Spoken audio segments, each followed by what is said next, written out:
It is Tuesday, December 9th. It is time to get in the weeds. I'm Jeremy Lambert. That is SP3. And we got plenty to talk about today. We got WWE Raw last night, which has SP3's headlines as a ho-hum Raw. I don't feel like that is a Santa Claus reference, but maybe. We also have a lot of John Cena interviews. If you'd like to talk about that, SP3. I've listened to nothing but John Cena for these past few days. I appreciate you doing that for me. I might have a John Cena impression at this point. I have a world famous Tony Khan impression, as people know. I was actually very proud of myself listening to Tony Khan at the ROH press conference, and he starts talking about, like, I was at a party in 2018, and this is when I pitched the idea of AEW to get it on. I was like, yep, I've heard this speech before. I feel like I have a John Cena impression when it comes to these diplomatic answers that he gives. We also have the NBA Cup begins tonight. SP3. Well, You it's didn't say it right. the it's what is the respectful you No, the very very prestigious. prestigious. I forgot what the bit was. That's my fault. The very prestigious NBA Cup quarterfinals, technically, because the semifinals are next time and then the final. Yeah, so quarterfinals are tonight. We've had the round robin play. We have the quarterfinals tonight with the Miami Heat and Orlando Magic and the New York Knicks and Toronto Raptors. And both of our teams are in the quarterfinals on the west side of the bracket. So we'll have some NBA Cup to talk about. Again, Raw. Jonathan Richard saying, I just finished the Chris Van Vliet Cena interview. I've listened to Simmons, Rogan, Van Vliet, Rinaldi. I feel like I'm missing one in all of that, but those are the four off the top of my head that I've listened to with Cena. If anybody can think of any other John Cena media that he's done, please let me know, because I've probably listened to it. So yeah, those and all of those are like an hour plus. Like they're an hour minimum. I think the shortest one was the Rinaldi one, and that was an hour and 6 minutes. So yeah, they're all well over an hour. I think the Rogan one is like 2 hours nearly. A lot of John Cena that I've listened to. SP3. How are you doing on this Tuesday morning? I am doing well. I'm glad to be here on a Tuesday. Glad to be here every day on In the Weeds and this great community, Sanes Xeno Hour that you have here. I'm happy to be here to talk some WWE Raw. Well, not really, but we have to. But I'm also going to talk about the weekend that was, because it was a very good weekend of pro wrestling, and I can't count on Joel to talk about it all on Monday in the accurate way, because everything is fine to Joel Pearl. I will be talking about Monday Night Raw, which had some interesting stuff. I guess the Usos being back in the tag team scene is interesting, because they said we give up on Jey Uso as a singles competitor. That was awesome. The whole Vision, now Logan Paul feels like the leader of the Vision 1 week after Braun Breaker gave us a pipe bomb promo. Gave us a pretty good promo last night, but it's still Logan Paul felt like the leader of the group throughout the night. That was not good. Kind of what I was dreading this whole time with him being in this group. But we're going to talk about that. We're going to talk about the weekend that was. I will give you the 5 best matches from this past weekend. And anything else that we're going to discuss along the way. We need to find out where Jeremy is at on Atlanta. He has Oh, not he has not even broached the challenge 41, but maybe I might spoil it for him. Who knows? Because this is my first time being on here since the challenge 41, since I watched the challenge 41 finale. yeah, I'm still behind on the challenge. I have the finale aired, right? Yes. Yeah, I'm 2 episodes before the finale. No, you're not that So bad. yeah, You're yeah, not that yeah. bad. It's Jose's birthday. Happy birthday, Jose. Happy birthday, Jose. Appreciate you hanging out with us Thank for your thank you. birthday. You're one of the good people. I always tell people to suggest matches or shows for me to watch, and I remember Jose was the person who told me I need to watch that AAA show. And like you saw, I think on last week's show, I gave that a couple of those matches some shout outs. So thank you, Jose. You're a good brother. Yeah. Appreciate you, Jose. Happy birthday. Everybody in the chat wish Jose a happy birthday. And everybody in the chat, leave a thumbs up on the video as well. Okay, there's the subliminal messaging thumbs up. Can we get pyro? It's every time. There we go. I stop talking for 2 seconds. Yeah. Leave a thumbs up on the video. Subscribe to the channel if you haven't done that. Tap the bell for notifications if you haven't done that. Leave us a good review on iTunes or Spotify if that is how you are listening to this podcast. And if you're in the chat, leave a super chat to get your question, comment, statement read on the air. Support what we do here on this channel, because we are here 5 days a week here within the Weeds. Every single weekday, 10 a.m. Eastern to noon Eastern. That's actually a lie, because I don't remember the last time we actually ended at noon Eastern. But we are definitely here 5 days a week, beginning at 10 a.m. Eastern. Also kind of a lie, because we start usually like 10:05. Regardless, we give you over 2 hours of content. 10:05. I think you went 10:50 there. We give you over 2 hours of content every single day on this channel. Well, every single weekday on this channel within the Weeds. SP3 is here Tuesdays and Thursdays. Joel Pearl is here on Monday, Wednesdays, and Fridays. All right, folks. Atlanta update for you, SP3. I've started season 4. I'm 2 episodes. My second favorite season. It's just I really like the first 2 episodes. I'm already like fully in on this season. Like season 3 was like fine, but it was definitely like a pullback from the other 2 seasons. It felt like it kind of was in a different universe. It was. This is back in Atlanta, more of what I've come to expect from watching the first 2 seasons. But I think it was the second episode. I really like the first episode, the scavenger hunt and everything. Yeah. Like that was really cool. But the second episode where Ern is just the pettiest man alive, and this woman ruins his vacation with his family. So he's like, I'm going to now just completely ruin her life. She's going to quit her job. She's going to think she has a book deal, and it's all going to fall apart. And I've paid all these actors. And that was so funny. But yeah, the first 2 episodes are really good. It's like basically a character study of Ern.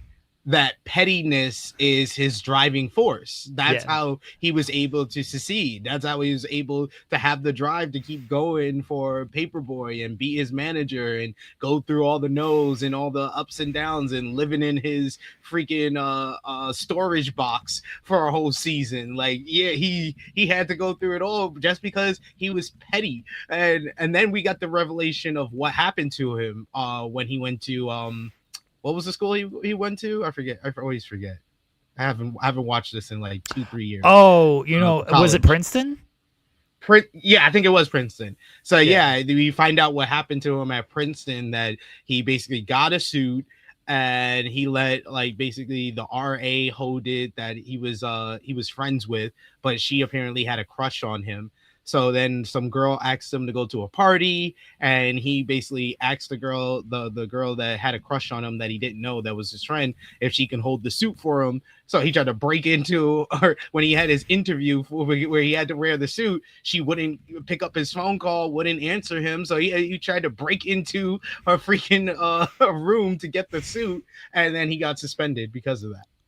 And then that's been his whole driving force, is to prove them wrong, that he was good enough to be there. And I think, like he said, that they were going to give him an honorary diploma so he could speak at the school as well. So I was like, man, this was great. This was great. That acting performance when he talks about when the therapist asks him about the person in his family that touched him, or like basically like sexually assaulted him, man, like you could see him like fighting back the tears, like he wants to cry, but then he fights it back, and then the therapist gives him the tissue, and he goes like, no. So he pulls back the tissue, and then you see Ern reach for the tissue, like he's still his pride is like one of his other main traits is his pettiness and his pride. Oh, it's so good, so good.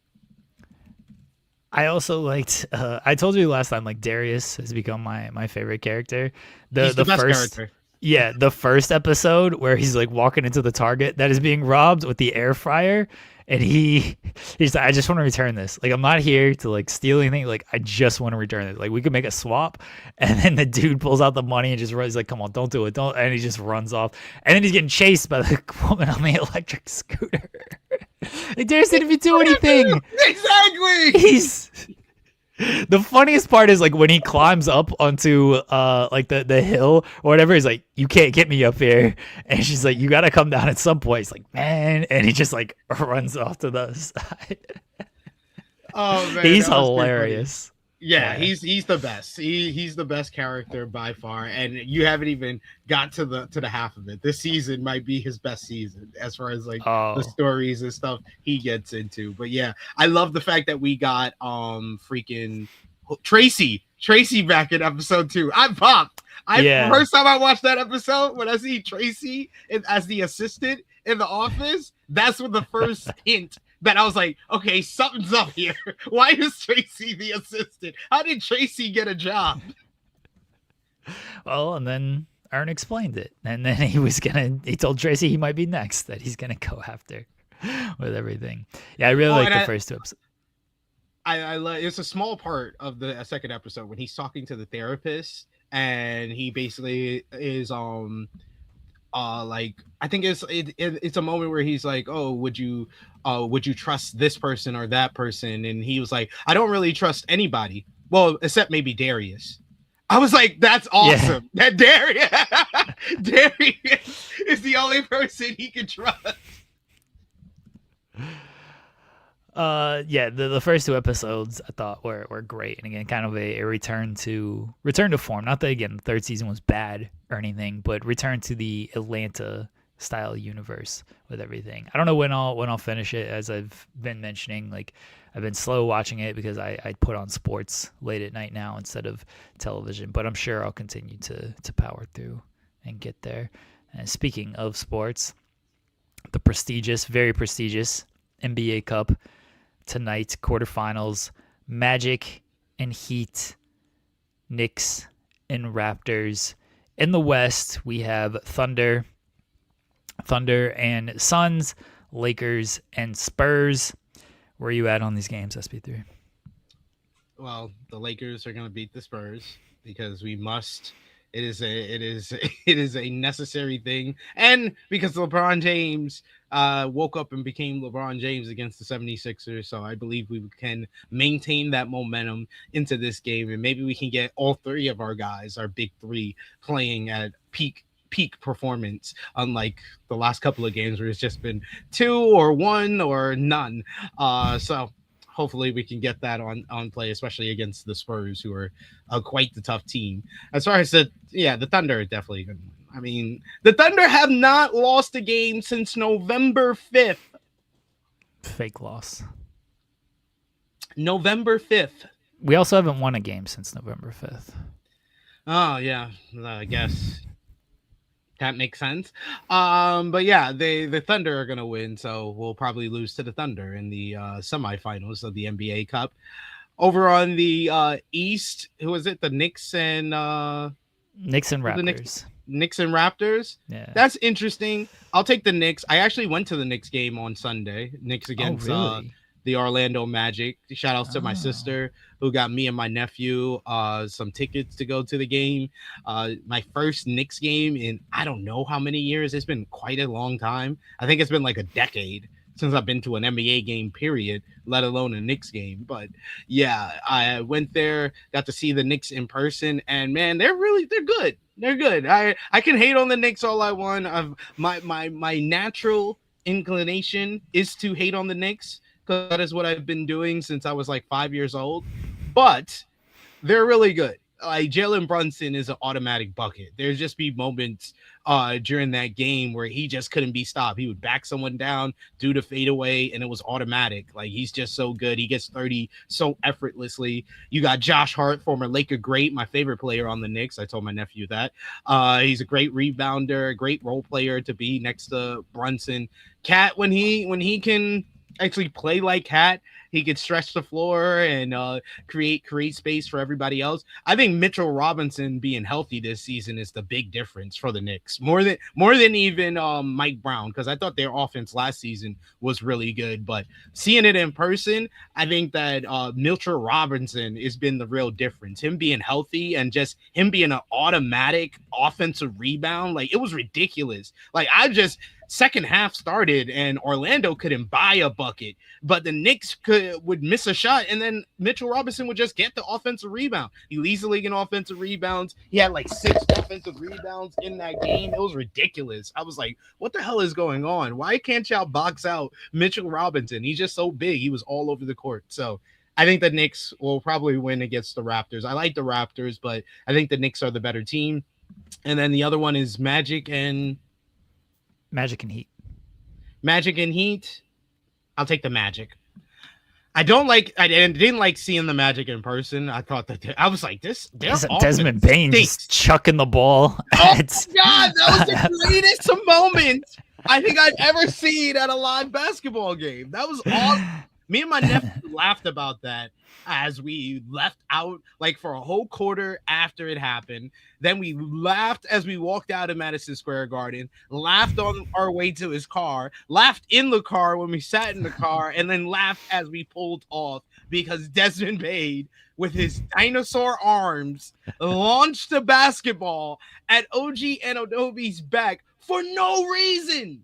No reason. Like, when you're seeing it in live action, when I'm seeing it live in person, I'm like, oh, he was trying to avoid getting the ball out of bounds, right? Like he was trying to get the ball, hit it off the first. No, they did the replay. I'm like, no, this dude just picks up the ball, just says, launches at his back.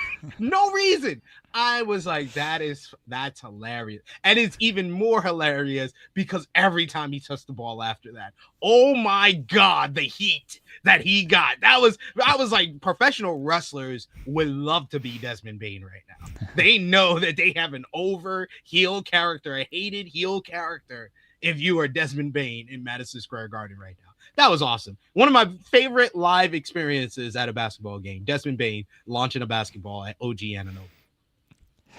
I'm going with Miami against Orlando. With Franz being out, I kind of lean towards Miami in this game. I will say, not a betting person, I am, but Paolo Banchero triple-double tonight. All right? Yeah. He's got to have a bounce-back game. He played awful against the Knicks. You can probably get good odds on that. I'm not saying like bet your house on it or anything, but bet $1 or $2. He's had an off year.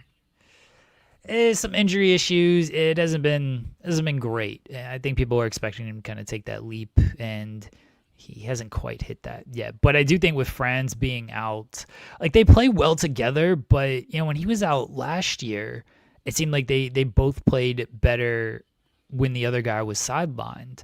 And maybe just the fit is weird. The chemistry is not there. Like sometimes it just doesn't work between guys. I mean, I watched that for a couple seasons with Shea and Giddey during the early stages. I was just like, man, I just don't know if these guys work together. Like individually, they're very talented players. I just don't know if they can be on the floor together. And look, they made a play in. They were a 1 seed, but it was very clear that like, we got to look elsewhere, and we're not trading Shea, so we gotta find something for Giddey. By the way, how you doing, Bulls fans? You guys are a little silent out there now. Where's the we fleeced you? I'm gonna keep bringing this up, by the way, because they were so annoying for that 2-week stretch. Just in my mention, I didn't even say anything.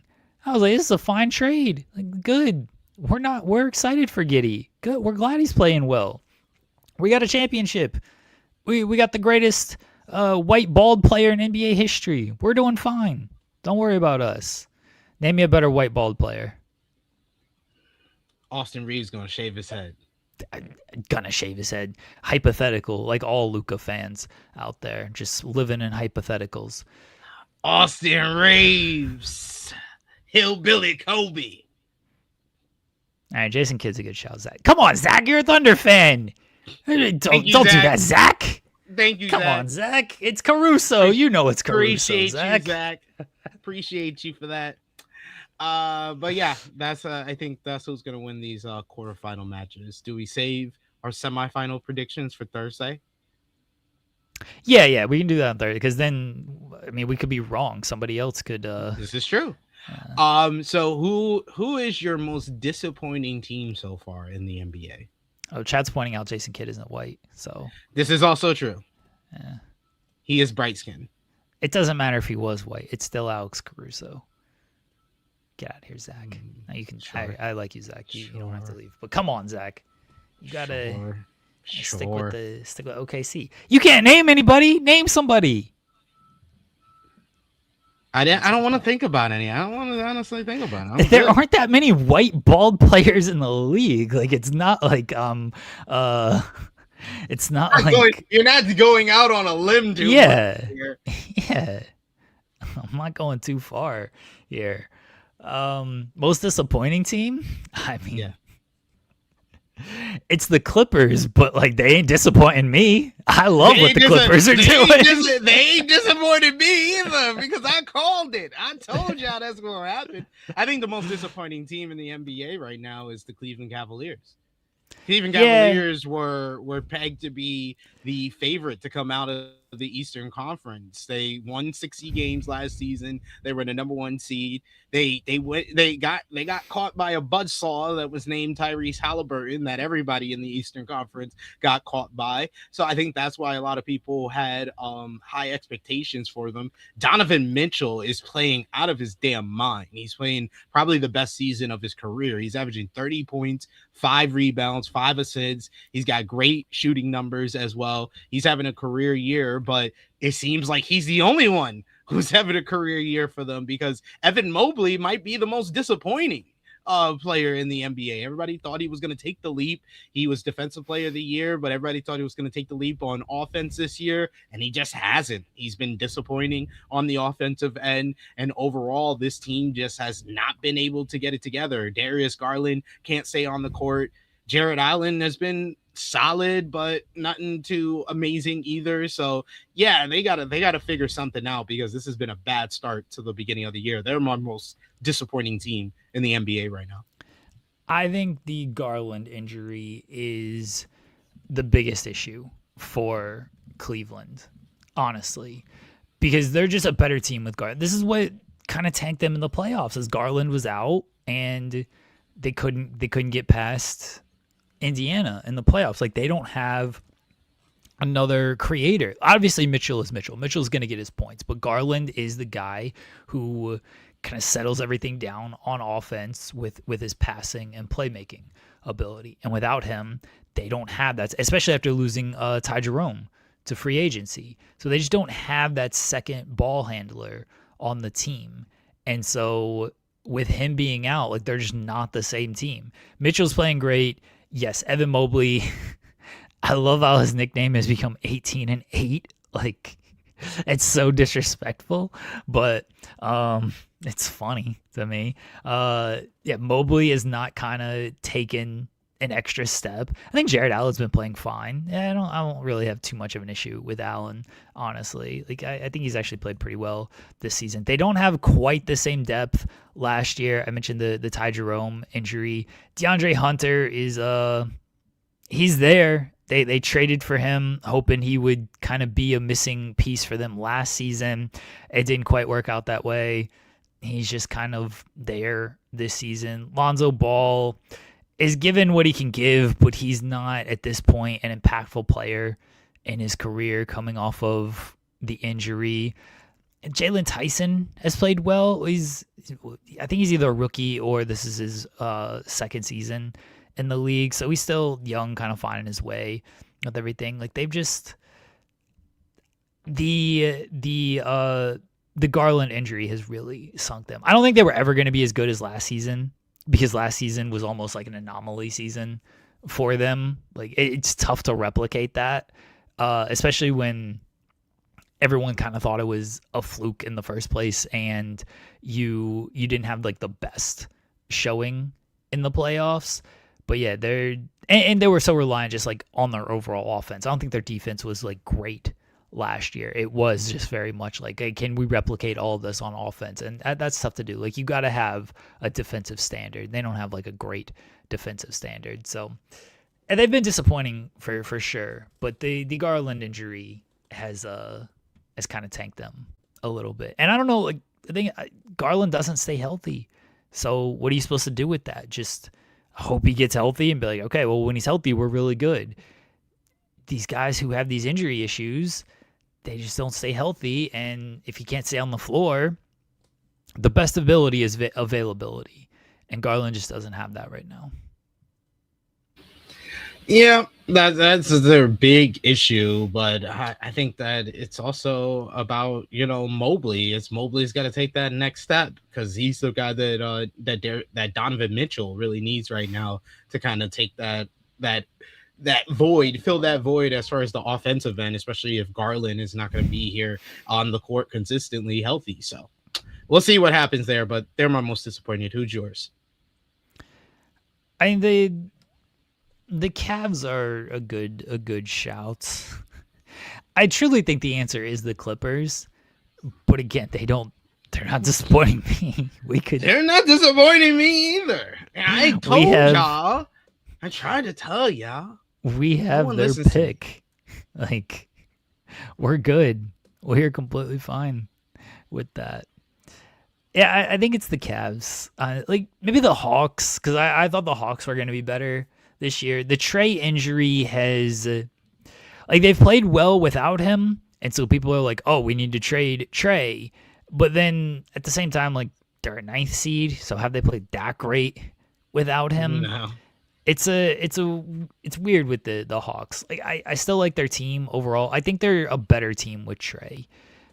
But Jalen Johnson doesn't grow if Trey's there. Nickel Walker-Alexander doesn't grow if Trey's there. So I do think like his injury has been beneficial in some ways, but also I just think they're overall better if he was on the team. And right now he's not there. I just don't know what to make of the Hawks overall, but they've been a little bit disappointing. I thought they were going to be better this year. Yeah, I agree. And they're not. I agree. I thought the Hawks would definitely be better than a 9th seed right now. I mean, the Bucks, but we kind of already know about the Bucks as well. So yeah, I don't think they're that disappointing. And we already had kind of a feeling that this would happen to the Bucks. So yeah, they were always a Giannis injury away from being a trash team, and he has missed a handful of games this year. Yeah. So they were always going to be trash without him. Yeah, that's true. Maybe the Warriors, but they're kind of around where I thought they would be right now. So yeah, that really it's the Cavs. The Cavs is like the most disappointing. The Warriors are an odd team in that like they clearly hate Jonathan Kuminga. Yes, and yet they signed him to this extension. They hate all of these guys that they drafted between the years of 2019 and 2022, it seems. They hate all of these dudes. James Wiseman, Jonathan Kuminga. Moses Moody gets some playing time, but not like too much. Like, no. It's so funny how much Steve Kerr hates this guy. He's like, oh, did not play. Some guys are just out of the rotation, and they got to work their way back in and all this stuff. Like, he was starting to start the year, and now he's just getting a did not play. And he was playing good. Yeah, what's the issue? They play a certain way, though. Like, they play a certain way, and he just doesn't play that way. I think he's an ISO type he's an ISO type of player, and they play motion. So man, they got tech bro TJ McConnell, who was pissing me off, and when they played OKC the other day, I first noticed him last year when they played OKC because they subbed him in. I swear this is like his first minutes that he had all season last year against OKC. I was like, who is this dude? Why is he playing this well? And then he got subbed in the other week when they played OKC, and he went on like 7 for 7, went on like a run by himself. Like, what? Why is tech bro TJ McConnell like whooping our asses right now? Can we not stop these white dudes? Like, what the hell? White boys is your kryptonite. Can't wait for Luka to turn it on. I mean, I think it's bench guys, white bench guys who beat us because Luka didn't fare too well the first time we played Oh, him. he scored 30. He scored 33. The rest of the team sucked. Yeah, he did. He scored in the 30s. Yes, I did. I definitely know that. Okay. Yeah. Okay. I don't I don't disagree with you. I don't even doubt you. But cool. He got 30 points. How many shots did he take? How many turnovers did he have? Like, by the way, he did not have 30 points that game. You What, are way off base. Yeah. Well, how much he had? Oof. Do you want to go there? What? Tell me how much he had. Nobody on the Lakers had over 20. Oh, the blowout. Yeah. Yeah. Luka had 19 points on 20 shots. Yeah, that was his lowest output of the season. Yeah. Because four turnovers to 7 assists. Austin Reeves, 13 points, 5 turnovers, 3 assists. Yeah. The white boys didn't do anything against. Hey. Dalton Connect had the best game for the Lakers. Dalton Connect went off in garbage time against us. Because you seem to always give it up to the bench. I told you, bench white guys kill us, SP3, not the starters. The starters ain't doing. Well, Luka's killed y'all before in the playoffs, so yeah, with the Mavericks. Still Luka. Sure, but it's a completely different team. Still Luka. All right, it's still a different team. Still Luka. Don't take credit for the Mavericks doing. Hey, well. No, I'm saying Luka's killed you before. I didn't say the Mavs killed you before. I said that Luka did. Luka killed a different team on a different team. Good for him. Okay. Am I wrong? No, I'm not wrong either. Luka killed the Thunder in the playoffs. Yeah. Luka killed a different team on a different team. Let's not live off the past here. Hey, there's still the Thunder. He's 2 seasons ago. This is 2 seasons ago. He's still Luka. Okay. Might be better now. I think he is better now, honestly. I don't think this team is as good at, to highlight his strengths as that Mavericks team was. And I don't think this Lakers team is bad. They've played way better than I thought they would. But that Mavericks team really played to his strengths with all the 3-and-D guys they had, with the 2 bigs. Their overall defense was really good, and they highlighted his strengths more than this Lakers team does. So that was thank you. I mean, sort of thank you to, if you're a Lakers fan, thank you to Nico for blowing up a team that legitimately had a title chance. They're in the finals. They built that team around Luka. They overreacted because Luka got injured the following year after they went to the finals, after he played 100+ games. Absurd. Still the dumbest trade in NBA history. By far. So stupid. Yeah. All right. I have a banner. We have a poll question as well. 33 minutes in. Yeah. No, that's kind of the average for us. Yeah, that's honestly below average for being serious about things. Banner is, you'd like to, what I'm hearing is you'd like me to spoil the television show we are currently in the middle of. And I'm not going to do that, everybody. See, you've not listened to enough John Cena.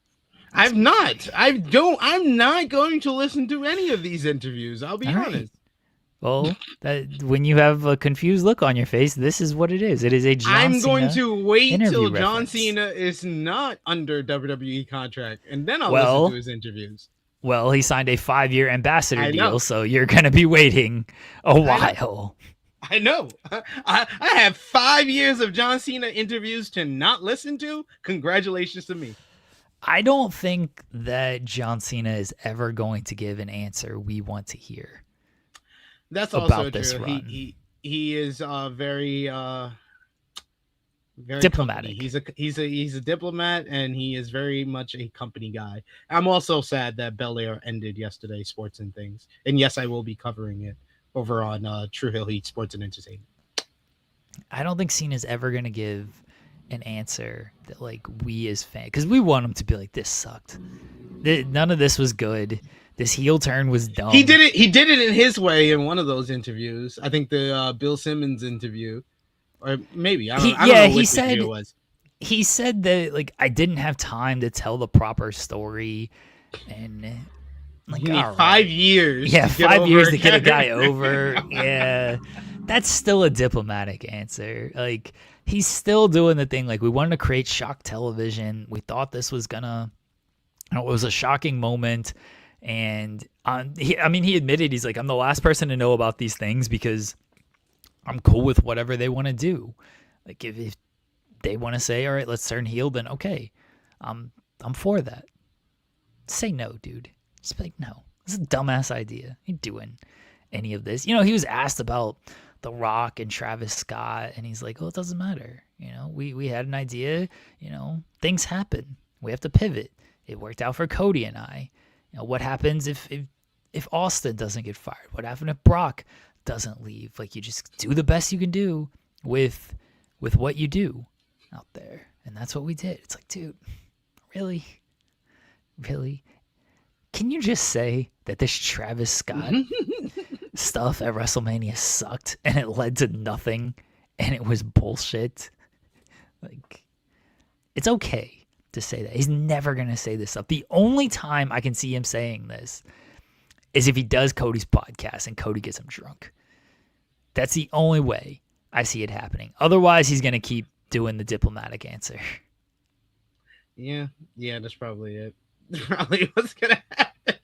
He's gonna be diplomatic regardless. I don't think he's gonna have drinks with Cody and be talking all willy nilly. This is who John Cena is. He said he apologized for doing the custom intro for AJ Styles. He's like, oh, I went to a business for myself and I fucked things up. Like, you just had Alicia Taylor read a custom introduction for the man. What do you need to? Who is mad about this? Why do you need to apologize for this? Nobody's mad here. He didn't tell them in the back. He didn't tell them in the back he was gonna do it. Yeah, his answer for the Brock match being the way it was something. It was basically just like, sometimes your team gets blown out. I'm on my way out. Brock is still around. This is how you build Brock, because we needed to use Brock Lesnar John Cena to build up Brock Lesnar. The same Brock Lesnar that whooped his ass when he first got back in 2012. Cena won that match. I don't know why. Yeah, that was hilarious. Still head scratcher. But then Brock ended the streak. And then he destroyed Cena at SummerSlam 2014 with 16 German suplexes and won the WWE Championship and beat Cena's ass every single time he saw him after that. But no, Cena needed to build up Brock Lesnar. And apparently he spoiled that Brock, they're thinking about retiring Brock next year. I don't know how much like he's spoiled, how much they're thinking of it. I think Cena was just kind of surmising things. I don't know. The AJ stuff where he actually talked to AJ and AJ said, like, I'm kind of past my physical peak and like I don't want to do like a big retirement tour. Like I just want to, 2026 is it. It's over when it's over. Like that was at least a conversation he had with AJ. The stuff about Brock just felt like it was Cena theorizing of, oh, it's Minnesota, it's SummerSlam, that could be it for him. I mean, for a guy who claims he knows nothing, then to say like, oh yeah, by the way, Brock is retiring at SummerSlam seems a little like, oh, which one is it? Do you know nothing or are you trying to tell us something here? So yeah, it felt like he was just kind of theorizing more than this was like an actual statement by him. It could be true. It might end up being true. They might want to do this, but who knows? Brock is Brock, right? Like he's gonna retire whenever he wants to retire. He's definitely going out on his terms. If he wants to beat a fucking dude in his last match, he's gonna beat somebody in his last match. Yeah. But yeah, I don't know if like SummerSlam is going to be like the actual retirement. I think the opposite. I feel like he's gonna win the title on that show. Being like, all right, Just put the title on Brock Keep here. it going. Keep Yeah. it. He's not leaving before that Saudi Arabia payday. Oh yeah, WrestleMania and WrestleMania, Saudi. Saudi. Yeah. WrestleMania payday plus Saudi. Oh, Brock Lesnar. He'd be like, "That's where I'm gonna retire." Yeah. Right there, my biggest payday ever, and then I could just go out into the sunset of Minnesota with a rifle and kill some deer. Oh, Kill some yes. deer. The beast, Brock Lesnar. That's what he's gonna do. But yeah, I found that interesting. I've been finding the Cena quotes interesting. I did listen to a Bill Simmons interview this week. It just wasn't John Cena. I listened to Max Kellerman. Oh, I heard Max was shooting. Shooting from the hip, telling how it really is. Called himself Muhammad Kellerman, compared himself to Muhammad Ali of debating, and that's why Stephen A. couldn't handle him. He was like, "Why would you want to go 12 rounds every single day with Muhammad Kellerman?" I was like, "Oh my god, this is awesome." I was like, "This level of shit talk Max Kellerman got." I was like, "Now I understand why TL said you got some black in you." I was like, "Yeah, he's wilding out here." What does Kellerman do at this point? I know he does like boxing stuff. He does boxing stuff. He does a few different things. He revealed that he was supposed to work with Mike from Mike and Mad Dog after he left ESPN, but somehow he got like blocked about it or whatever. And then he broke down like the whole game plan or the whole strategy behind First Take, and how like basically they basically have these long production meetings where you have to find basically a contrarian thought. You have to find a contrarian thought, and you have to find something that you actually believe in. You can't make something up. He said that, and then he went back on his statement a little while later when he was talking about the "Give Me Iguodala." He was like, "I didn't actually believe that, but it's TV, so you have to." It's like, dude, you just said that you have to find the thought that you have to believe it. So yeah, it was I funny. do It was love a when funny these interview. people. I do love when these people are like, yeah, I didn't actually believe these points that I was arguing. Just went out there and just argued. I respect it as someone who argues some points that I don't believe in a lot of times. Like, yeah, sure. Just make entertaining television, entertaining podcast when it comes out here. I'm at And least he just also arguing about wrestling. They're arguing about like, sports with statistical factual provocation. things. Yeah, Yeah. out here. Wrestling is, Oh, opinions for the most part. you need to actually watch. I don't know if you have watched it. It's been out for a while. Skip Bayless did the hater versus fan thing, where he Oh went yeah. against NFL and NBA fans, and he actually did really well. He like when he's not on TV and he's actually having conversation with actual sports fans, he actually sounds much smarter than he ever did on Undisputed or First Take. It was actually fascinating to watch. But yeah, like that's what Max was talking about, like how on First Take, basically Stephen A's role is he has the bombastic reaction to these contrarian takes. He doesn't have to come up with a contrarian take. He doesn't have to be, go off the beaten path. Everybody else has to do that against him. His job is to just have these bombastic reactions. But that whole thing did not work out very well when Max left, and he was then placed in front of a person where he had to basically come up with takes and stuff like JJ Redick, and JJ Redick was able to rip him apart every JJ single uses day. facts. JJ out here brings numbers and analysis. He ain't just Dude, screaming for the sake of screaming. I saw the clip when he was like Jimmy Butler is a perimeter shooter. Oh, it's so cringe. It's so cringe.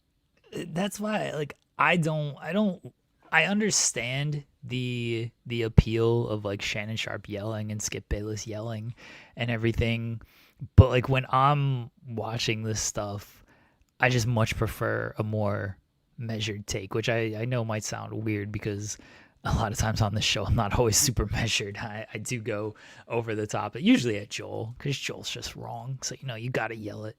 You got to yell at him. But, like, I much prefer, because there is just so much to break down in actual sports, like, I much prefer just the measured take on things compared to the yelling and the debating is very funny. It's very entertaining, but yeah, I much prefer like the JJ Redick stuff or how they're doing with like the NBC and the Amazon coverage of the NBA, where they actually give you like, hey, here's some X's and O's stuff. Here's some footage on why this works, why this doesn't work, type of things. So yeah, I much prefer that over the overall yelling. Louis, Kenny Omega is still Klay Thompson. Klay Thompson had a run. He had some good games. Stop it. I will. He dropped 23 against the Clippers. I will not take this ridiculousness. You sound like Jeff Teague, who said the 2015 Atlanta Hawks could beat the 2024, 2025 OKC Thunder. Jeff Teague said that? Jeff Teague said that. I saw a clip. I've been watching a lot of basketball videos, and yes, Jeff Teague said the 2015 Atlanta Hawks, who won 60 wins, could beat the OKC Thunder, who won the championship last year. He was like, the only reason we didn't make it far is because we were facing LeBron. It's like acting like LeBron, like LeBron is the only player on that team, and you lost to LeBron without Kevin Love and Kyrie Irving. Dude, that defense would have Jeff Teague and Joe Johnson and all these guys in hell. Joe Johnson's not even on that team. I did my research. Who's on that team? Kyle Korver. Joe Johnson's in Brooklyn at that point. Who's on? So it's Korver, Horford, yes. Jeff Teague. Yes. They had somebody else that was that was good. Was it Paul Millsap? Was it Millsap? Yeah, was Millsap on that team? Yeah. All right, hold on. I'm gonna look up the actual team that they had. Make sure we're factual here on this. I don't care about his game log for that season. All right, so that team had Kyle Korver is the literal definition of a Make-A-Wish all-star. He averaged 13 points. 13 points, and he was an all-star. Their leading scorer was Paul Millsap at 16 points. This team's beating us? Yo, and Jeff T tried to lie. He tried to act like Joe Johnson was on that team. He was like, man, you had Joe Johnson. He averaged like 25 points. And like Joe Johnson's never averaged 25 points. What are you talking about? Even if Joe Johnson, y'all can have Joe Johnson. Take him. This team?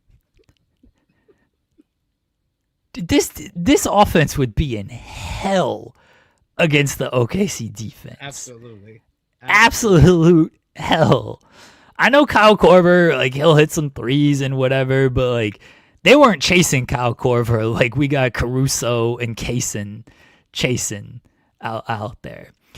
Dub would have Paul Millsap in shackles. I think Paul Millsap's a good player. Like, I think he killed OKC every time he played him. He's kind of an underrated overall player. He would be in shackles with Dub on him. Jeff Teague?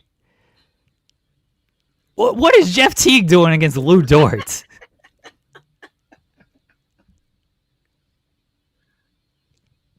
Kyle Korver's 3-point percentage that year was 49% on 6 attempts. Yo, Kyle Korver, automatic. He was automatic from 3 that season. Kyle Korver can shoot the ball. I mean, Kyle Korver is going to hit some threes against us. There's no doubt about it. Yeah, he averaged 13 in 2015, which I think by like 2025 standards, he probably would have been like an 18, 19 point per game scorer because he would have shot the ball. He would have shot the 3-ball more. Who is guarding Shea on this team? That was my whole thing. I was like, there's no one on this team that can guard Shea. No one. You put 30-year-old Thabo Cephalosha on him? I know. I mean, Shea's been talking his shit this year, and I love to see it. Shea's been talking so much shit this year compared to past years. But I look at this. I look at this roster, and I think of like Jordan when he'd be sitting He'd be sitting in the parking lot when the bus pulls up and he's smoking on a cigar and the other team's getting off the bus and he's just like, which one of y'all guarding me tonight? Who am I giving 30 to tonight? That's what I'm looking at when I'm looking at this roster. Just these dudes getting off the bus and Shea looking at him like, which one of y'all getting 30 tonight? Because none of y'all holding me. DeMar Carroll? That's who's going to guard Shea? DeMar Carroll. Oh, fuck out of here with this team. I mean, standing in the corner waiting for a dish could work against OKC. I mean, OKC does give up a lot of threes. It's kind of like part of their strategy is give up threes because we don't think you're going to shoot them at a super high clip all game. And unless you're the Portland Trail Blazers in the fourth quarter. And some teams do, and that's how they almost lose, but that's their strategy. Give up the threes, and we'll block off everything else. And they challenge on the threes, though. They're not, like, always open. Yeah. Like, they get out and make sure to make the threes difficult. Korver would hit shots. There's no doubt about it. Korver would hit shots, but fine. Kyle Korver might drop 19. Nobody else on this team is getting over 15. I'm sorry. This Jeff T's got to come to reality. That was one of the worst takes I've ever heard. Jeff T's got to come to reality with this shit. I like Jeff T. He's a great storyteller. He's a very good storyteller, but let's not act like this team that could not make the finals is beaten historically great regular season team and a team that won the NBA championship. I realize they went 7 in 2 rounds. Don't care. Like they still won the championship at the end of the day. And they're proving how good they are this season by losing one game, which was a rigged schedule against us all year. Y'all have won 23 of 24. Y'all are the most dominant team in the NBA today. So, yeah. Y'all are proving your point, proving why y'all were the champions last year and why I predicted for them to win back-to-back. 0-0. I'm already predicting they're not going to three-peat, though. I mean, okay. I'm not worried about three-peating. Let's get to the second one first. I already had a vision. I had a vision who's winning next season's NBA championship. Yeah, I'm not getting ahead. When I'm the first in the weeds host who is right back-to-back years with the same team, then I will take my fame and I will tell y'all who is going to be the champion for 2027. Okay, the Lakers, I assume. No, oh. I'm not saying anything. All right. Let's get through this season first. Okay. I've already seen what happens. I hope you're right. I hope you're right. I hope you're right. Knicks versus Thunder. Knicks in 7. Don't give us the Knicks. Don't do that. Don't do that. That's just cruel and unusual punishment for New York Knicks fans. New York Knicks fans gonna be all excited, gonna tear down 34th Street just to be all depressed and do a riot on the same street they destroyed in happiness. Yeah, don't give us the Knicks. I said it last year. I'll say it again. I was hoping so badly that the Knicks won the Eastern Conference Finals. That team did not scare me at all. All right, so Jalen Brunson can drop 50 a game against this defense, fine. The Knicks deserve to win, but I don't think that's actually going to happen. And we will have that defense in hell with our offense. Shea, their defense sucks. Let me tell you, watching them in person, oh my God, I was like, the Knicks do not have a good defense. They're just a really ridiculous offense. That's all it is. The fact that Orlando, it couldn't buy a bucket, and I wasn't giving credit to the Knicks defense for that. They just couldn't buy a bucket. And then all of a sudden, Anthony Black starts just going off and he has a double-double. And then Pablo, after shooting the ball awful, can just get to the rim at ease. Like, I'm just like, the Knicks can't guard. Me and Jeremy and my nephew would get on the court and they probably couldn't stop us. You put Jokic on the Knicks, man, I'll be scoring 130 on my own. Like, come on, man. There's like between the Knicks and Jokic, I don't know who plays less defense. Can you create SP3? How's your game overall? I'm a good 3-and-D guy. I was in my prime. Yeah, that's basically where I'm at. I was the epitome of a white player. Just I I'll was D I I'll was D up. I got comparisons to Bruce Bowen. Okay, okay. Yeah, I'll D you up, and I can shoot a little bit. I was Caruso out there. Nice. That's what Nice. I was Caruso. We had this dude who like always did like these fancy dribble moves and stuff, and he would torch everybody. Like I don't remember his name or anything, but he would do all these fancy dribble moves, and then I remember I got switched onto him one time, and he was looking at me. He's like, "Oh, this white dude is like." He tried to go like between my legs with his dribble, and I just immediately cut that off. Because the thing is, like, I played goalie as a hockey player, so like I'm used to like angles, and I'm stopping a little ball. I can easily stop this bigger ball that's in front. Like, you can't go between my legs as a goalie. Like I can see where that ball is going. I'm stopping shots that are not 100 miles per hour. We're in middle school and high school. Nobody's shooting that hard there. But you shoot a slap shot. That thing's like good 60, 70 miles per hour.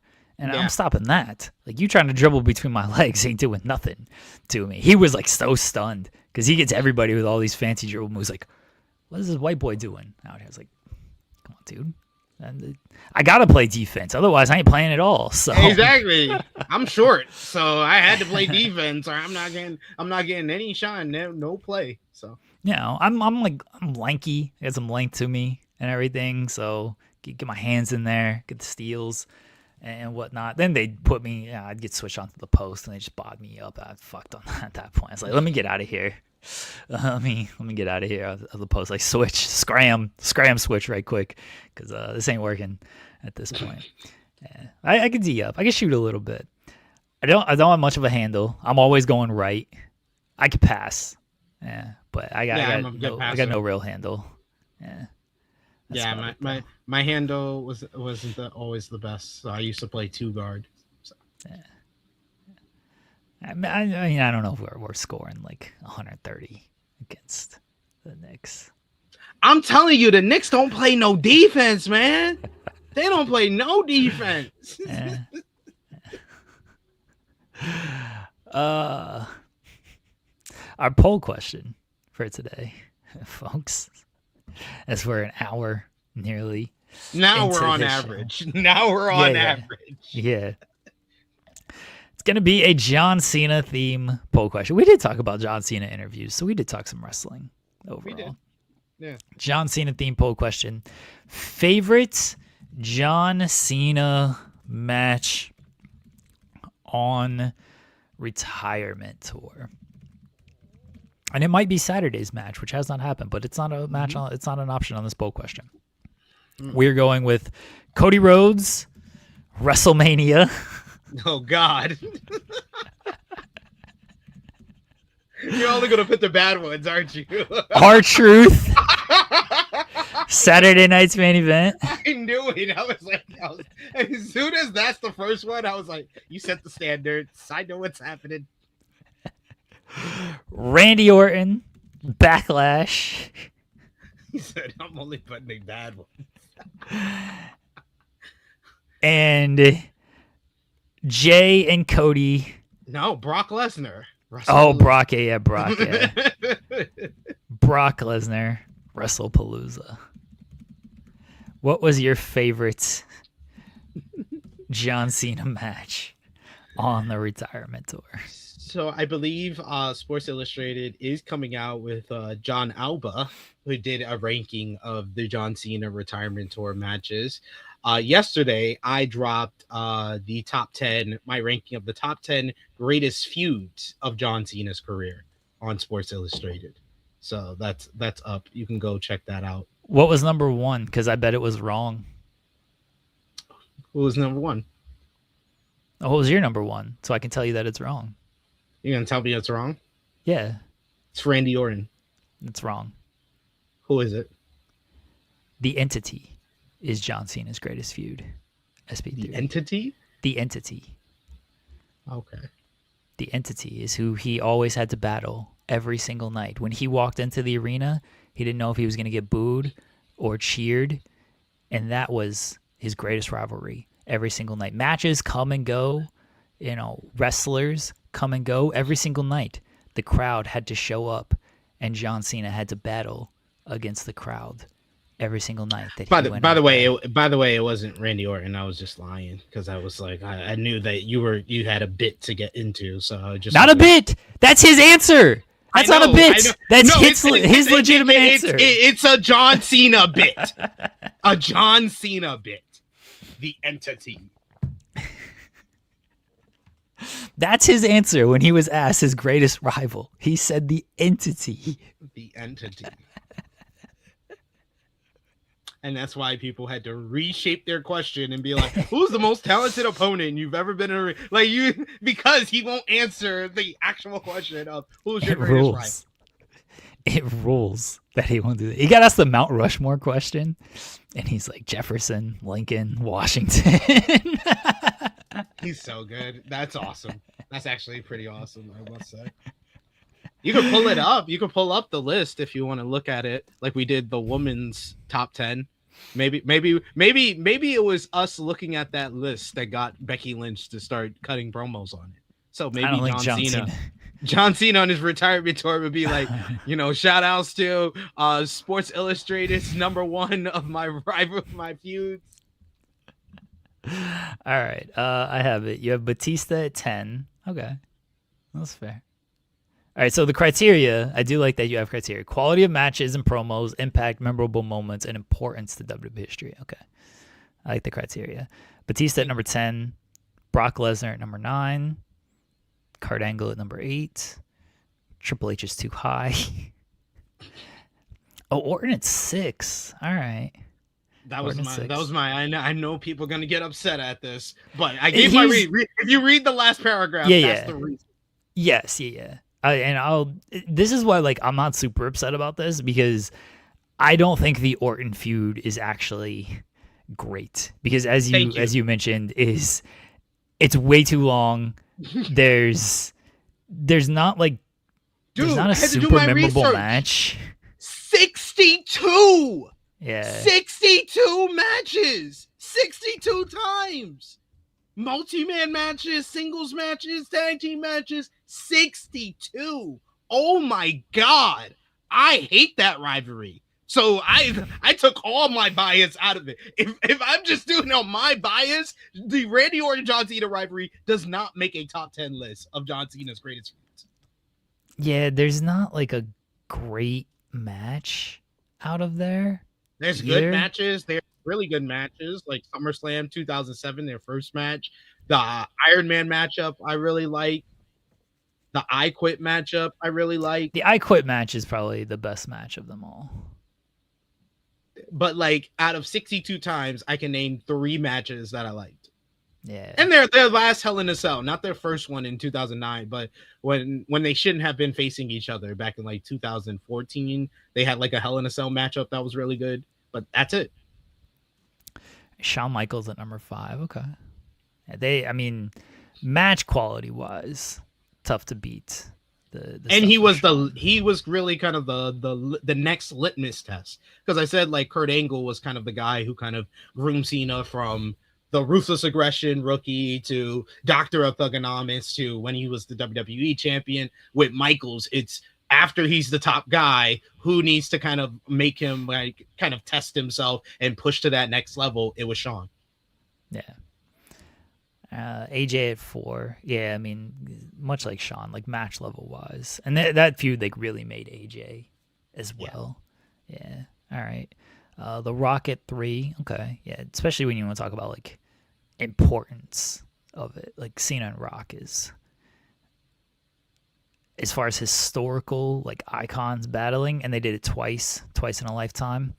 Yeah, that's up there. All right, and then they came together this year. That just makes the whole story and feud and the whole thing that they did together even greater. And then their Hollywood careers, they're gonna be connected to each other for the rest of their pretty much lives. All right, you had Edge at number 1, I'm pretty sure. Number 2 is CM Punk. Eh, also tough to argue with that. And Edge at number 1. I don't argue. I really can't argue with any of this outside of my well-known bias against Edge. But I mean, the stuff with Cena is the best work of his career, and there is no denying like the importance because that elevated Edge to the level that he became.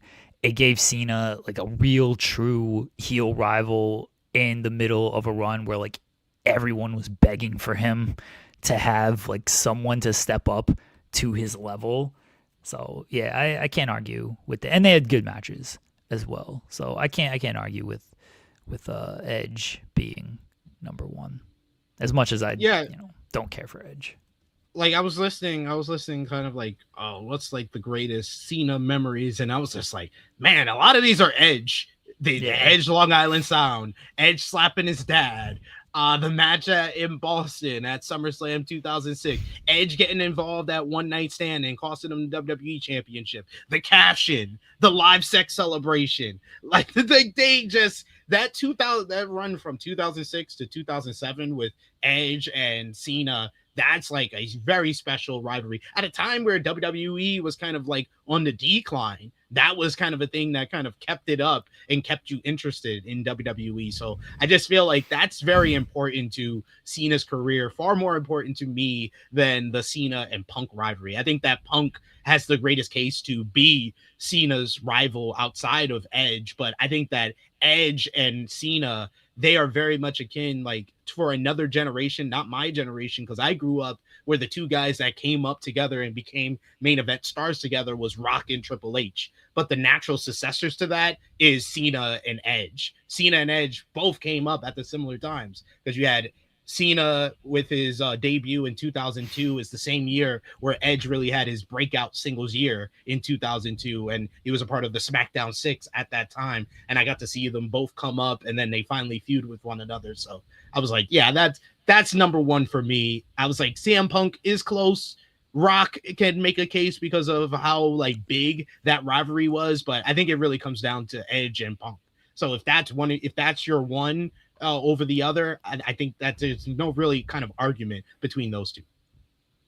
yeah, I like your case there, and I'm with you. Like if you want to go Punk number 1, okay, I can understand that as well. But no, you have a good list. I'm not mad at the Thank list. Outside of the entity should have been number 1. you. Thank you.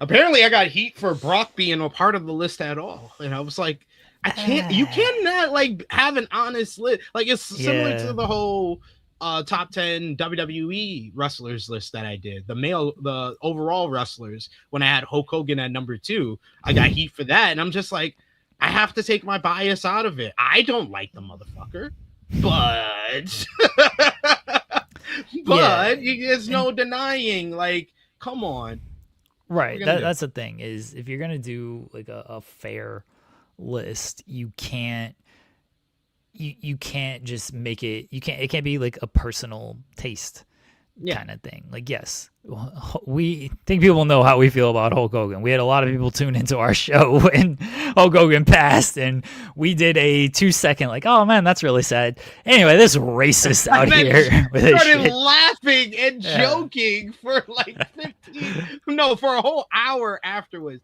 Zeno hour, once again, another bad take. He says Punk Cena is a better rivalry front than Cena Edge, in my opinion. You put in my opinion, so that's okay.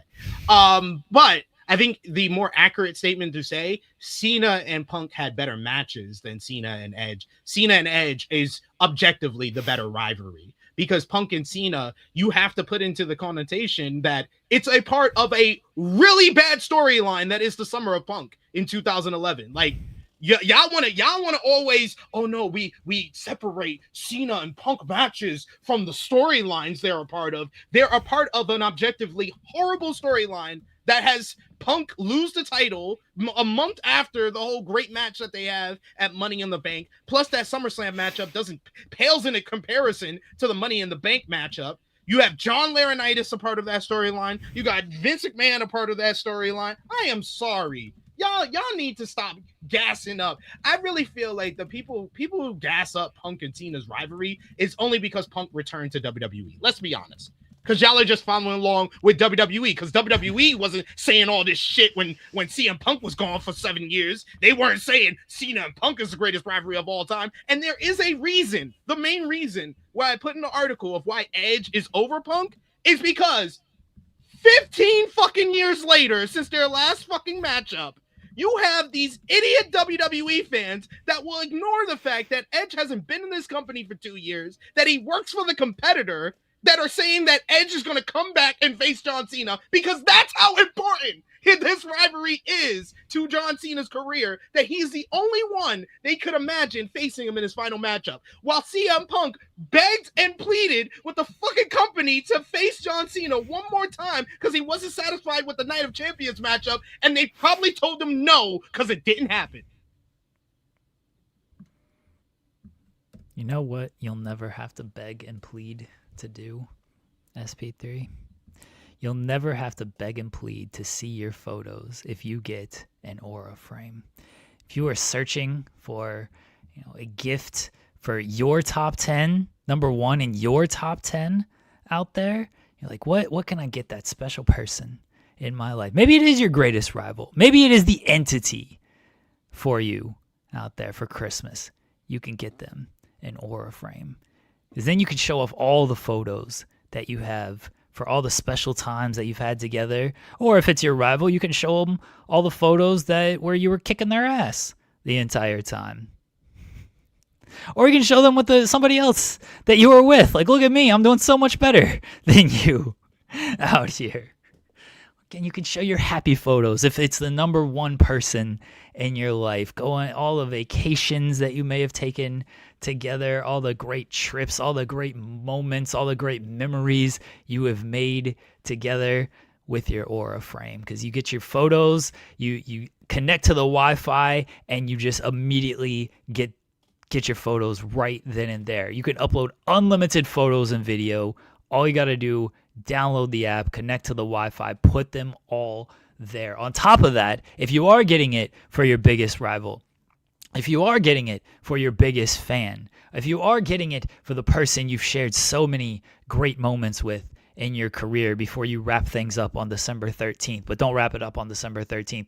Wrap up your holiday gift shopping by December 25th, because that's when Christmas is. And you can wrap it up and make sure you win your holiday gift shopping with your Aura frame. But you can get all these photos preloaded on there. You can already get the photos.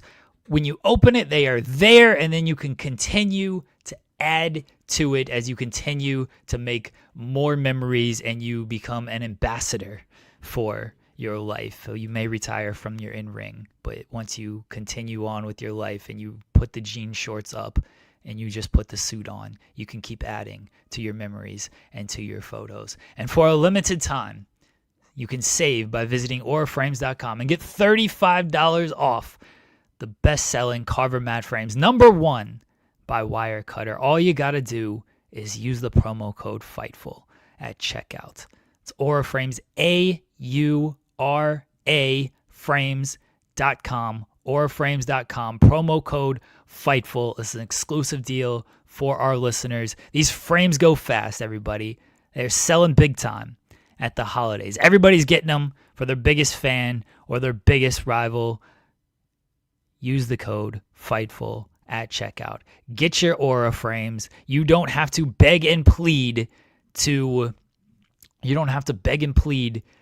that gift person in your life, that top person in your life of like, please no.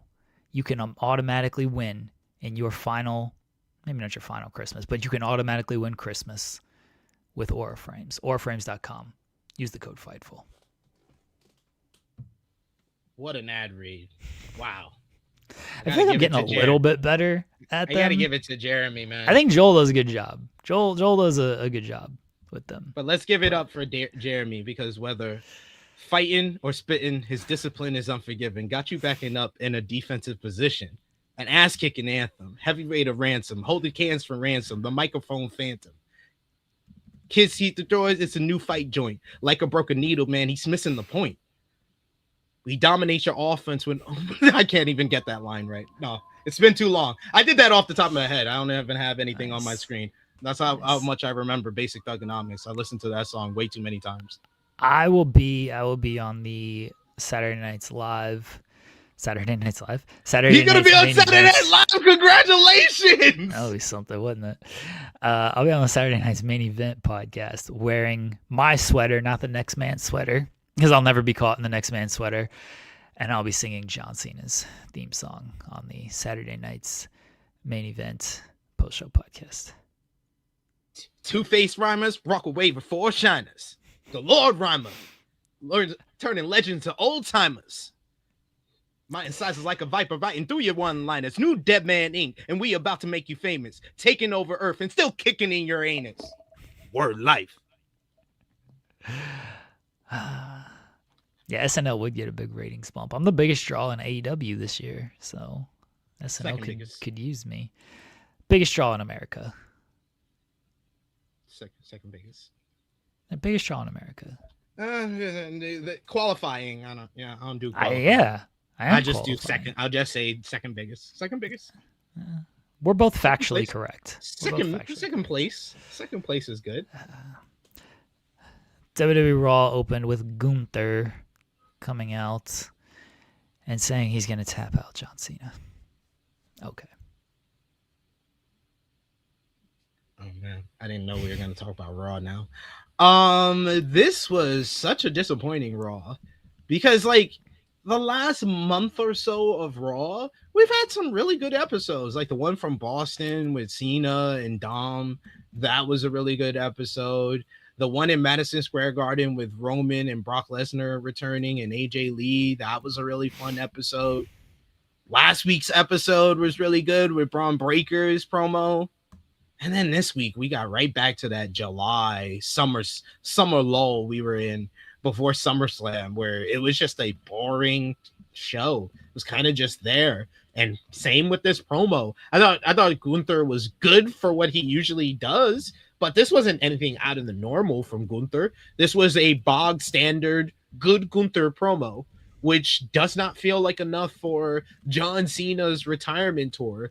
And regardless of how excited I see WWE fans are, because the lineup for Saturday is incredible. It is awesome. It is an awesome lineup. 4 matches on a card. I would like an actual pay-per-view or actual TV lineup. The weekly TV shows have 5 matches. You telling me this show can't? It's a 2-hour show, so 4 the, matches. The weekly TV, no, SmackDown's 2 hours every week. It's got 5 matches on it. Okay, you want a 2-minute match on this? Because you know that's what would happen. They would do like a 2-minute match. They don't have to worry about commercials anymore. They can show. They don't, but this is what we do. Like this is what they do. Like they don't have to worry. They still have ads to sell. They still act like they have an end time that has to be the end time. Like I'm not saying if you're mad about it, okay. If you don't want to accept it, if you want to be like, why is it like this? Okay. This is how it is. This is what we do. And so it's 4 matches. I would much rather them do these 4 matches, give these matches time, than add another match, which means less time for everything else. Dude, the 4-match major event thing, they have done multiple times this year. It's only worked once. Oh, yeah, it sucks on the PLEs. Because Elimination Chamber is the only one that was good. That they did 4 matches for. It sucks on the PLEs because they really don't have a time constraint there. Yes. They can do 3 hours. They can do 3.5 hours. And they've done Saturday night's main events with 5 matches. And all the matches had above 6 minutes. I'm fine with 6-minute match. That's fine. That's fine with me. Especially if it's 6 minutes, I'm gonna see all the 6 minutes instead of the 6 minutes back at last December where it was a 6-minute match and you only saw 3 of them. Like I'd much rather prefer a 6-minute matchup on this card if they're gonna add that. Maybe something gets added. We don't know. Something could get added between now and Saturday. It's not. Like, we need to realize that Triple H and WWE have become complacent. They won't do anything that they don't have to do. Okay. I don't think anything will get added either, but I will give them some benefit of the doubt that theoretically something could get added. Will it? Probably not. But theoretically, SP3, something could get added. There's NXT tonight. If you're going to add something, NXT probably seems like the time where you might get something added. Maybe Ricky comes out and he's mad he lost the title and he wants to have a match against a main roster person and he faces CM Punk. That would be funny. Who would you add from NXT to this card? You would think JC Jane, NXT Women's Champion. She wasn't part of Saturday's show, so why not make her a part of this show? Who's she facing? JC Jane versus Lyra Valkyria, because Lyra Valkyria loses to everybody. And it makes sense with JC's rivalry with Tatum Baxley. Yeah. I'm not mad at that, actually. I like that. I don't think it's going to happen. But no, I don't think it's going to happen either. I predicted Rhea and Zarya, and I was like, yeah, that's not going to happen. No. So. They don't see Zarya like that. I'm sorry. No. They're already teasing her turning heel. Yeah, they it's don't like, see Zarya. She should have been heel from the beginning. What are you doing? Why do they always go like, oh, you know what? This person who all the fans said should have been heel from the beginning, they should be heel. They did that same thing with Blake Monroe. Now they're doing it with Zarya. Much later, at least they realized like a month in with Blake Monroe, they was like, maybe she should be a heel. I don't know. Do we try it? Do we have any proof that this works? Oh yeah, let's turn on AEW. But I got something for you. Ilya Dragunov, open challenge. Answered by Trick Williams. Trick Williams wins. Trick, main roster. Sticks. I would love that.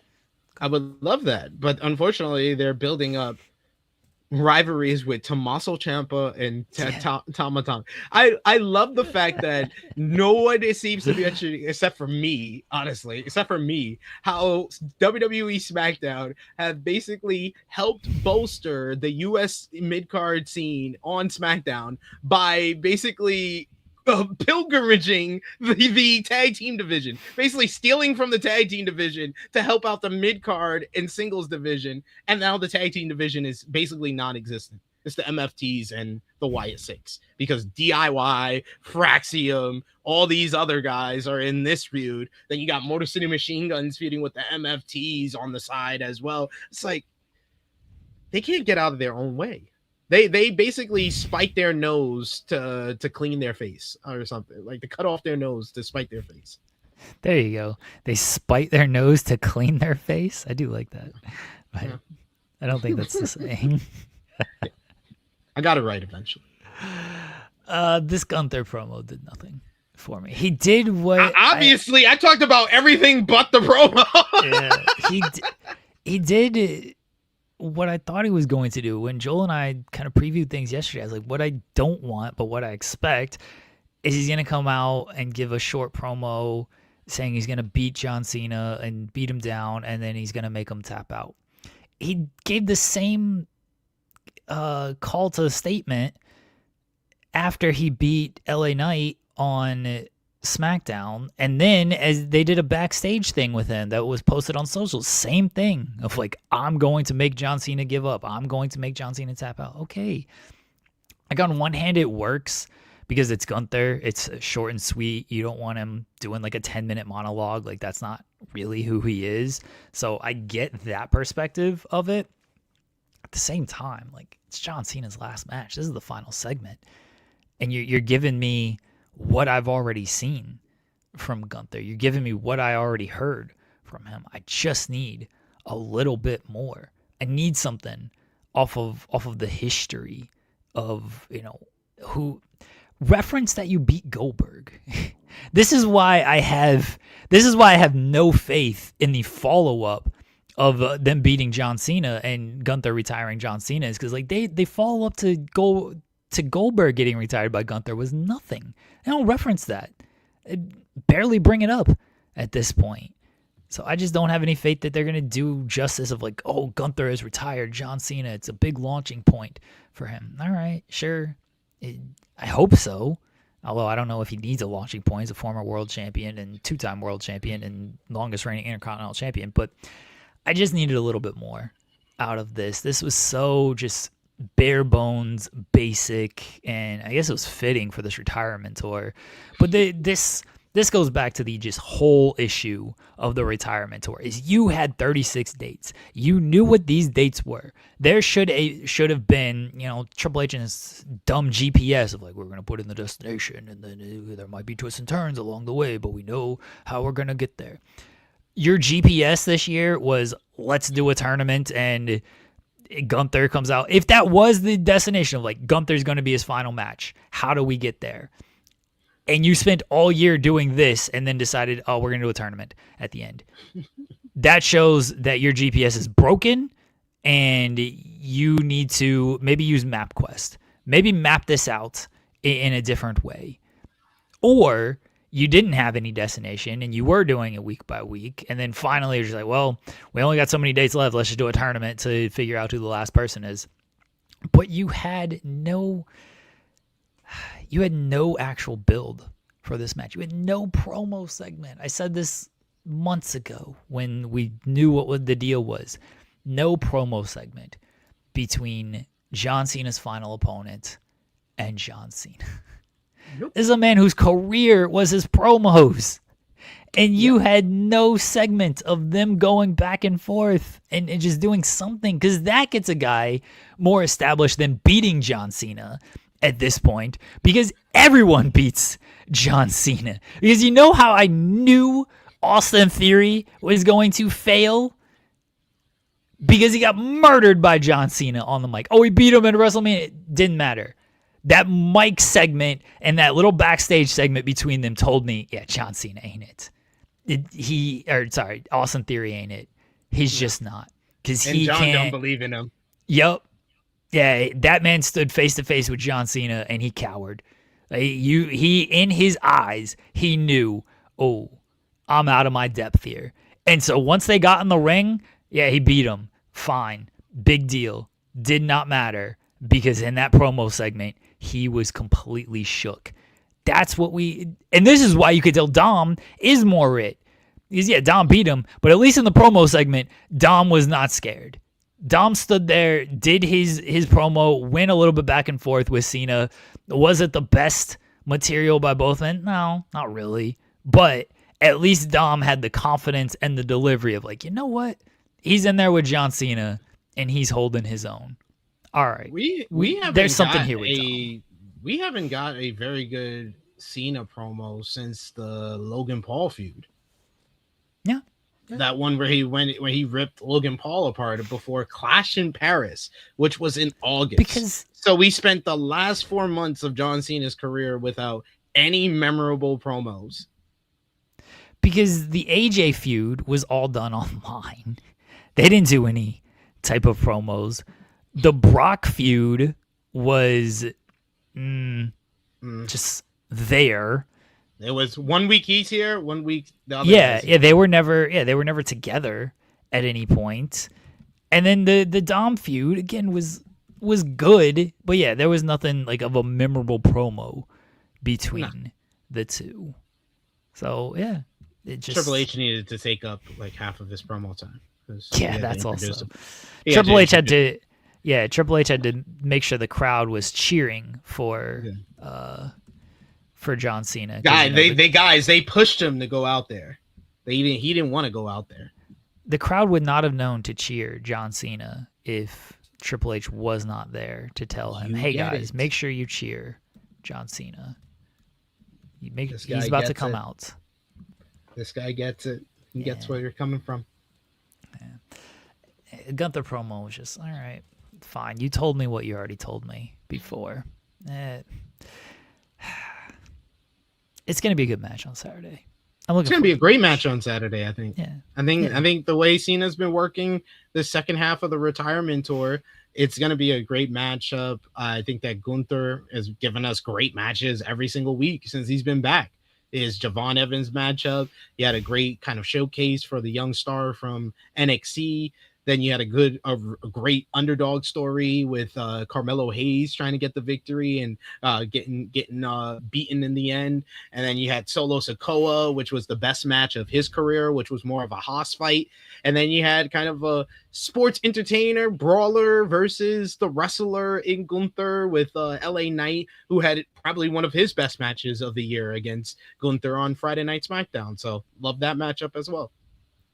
So yeah, I'm not going to be surprised when Cena has his last great match on Saturday with the best wrestler in WWE today. I did like some elements of his promo, him calling himself the greatest professional wrestler while Cena's the greatest sports entertainer. I thought it was concise, it was simple. I don't know how much it was effective though. That's the issue, and that's why I think it's getting the criticism of being an underwhelming final segment for Cena's final matchup, because it did not feel as big as we would all expect John Cena's final match to feel. Yeah. Speaking of LA Knight, he's dead. They killed this man. He dead. They just kept murdering him. He got murdered in the ring. He got stomped. He got his head stomped in a table. He got knocked out by a titanium punch. He got speared by a dog-faced gremlin. He got tsunamied by a 400-pound Australian. Then they were able to talk about it as he got dragged to the back. But because when he got dragged to the back, he fell on his ass and said, "Don't help me up. I'm going to help out myself." They decided to whoop his ass some more. I was like, am I seeing like an SNL or Mad TV skit? Like, this was just like, what the hell? They just whooped his ass some more, beat his ass backstage, powerbombed him through a table. And because he moved after he got powerbombed through a table, they was like, no, let's whoop his ass some more. They threw him to a car, threw him onto a car. You see the boxes by the car, and you already know what's about to happen. I'm like, oh no, now they about to do this, the thing they did to Braun Strowman. They put him on top of the car. Bronson Reed climbs the boxes, delivers a tsunami onto the car. Is apparently this car is a lot more sturdier than the last car that he did a tsunami on. Where the last car he did a tsunami on, the car windows exploded and the top of the roof dented in. This one, none of that happened. It just set off a car alarm. Well, in fairness to the other car, that had Braun Strowman. Yeah, he was coming down on Braun Strowman, and this LA Knight. Braun Strowman's a little bit bigger of a dude, so don't worry, folks. LA Knight, WWE's still very high on him. They hear the reactions, and they're playing the long game with him. Never mind the fact that it's been 2 years since he challenged Roman Reigns for the title, and when people thought like, hey, maybe LA Knight should be the guy to end Roman's reign here. Don't worry that it's been 2 years since then. It's going to be LA Knight's time soon enough. I think LA Knight, they purposely gave him the first round matchup in the last time it's now tournament that they did, because he is basically the Triple H era Zack Ryder. I mean, yeah. It is a parallel there. Very parallel. That guy got over ridiculously too, but not even on the level of LA Knight. LA Knight got over to a ridiculous level where he should have been guaranteed a main event push, especially coming into like 2024. He had the good U.S. title reign, and then he was U.S. champion to start this year as well after beating Shinsuke Nakamura. But after he lost the U.S. title, he was kind of lost in the shuffle for a while. Then in the summer, he started the rivalry with Seth Rollins and The Vision.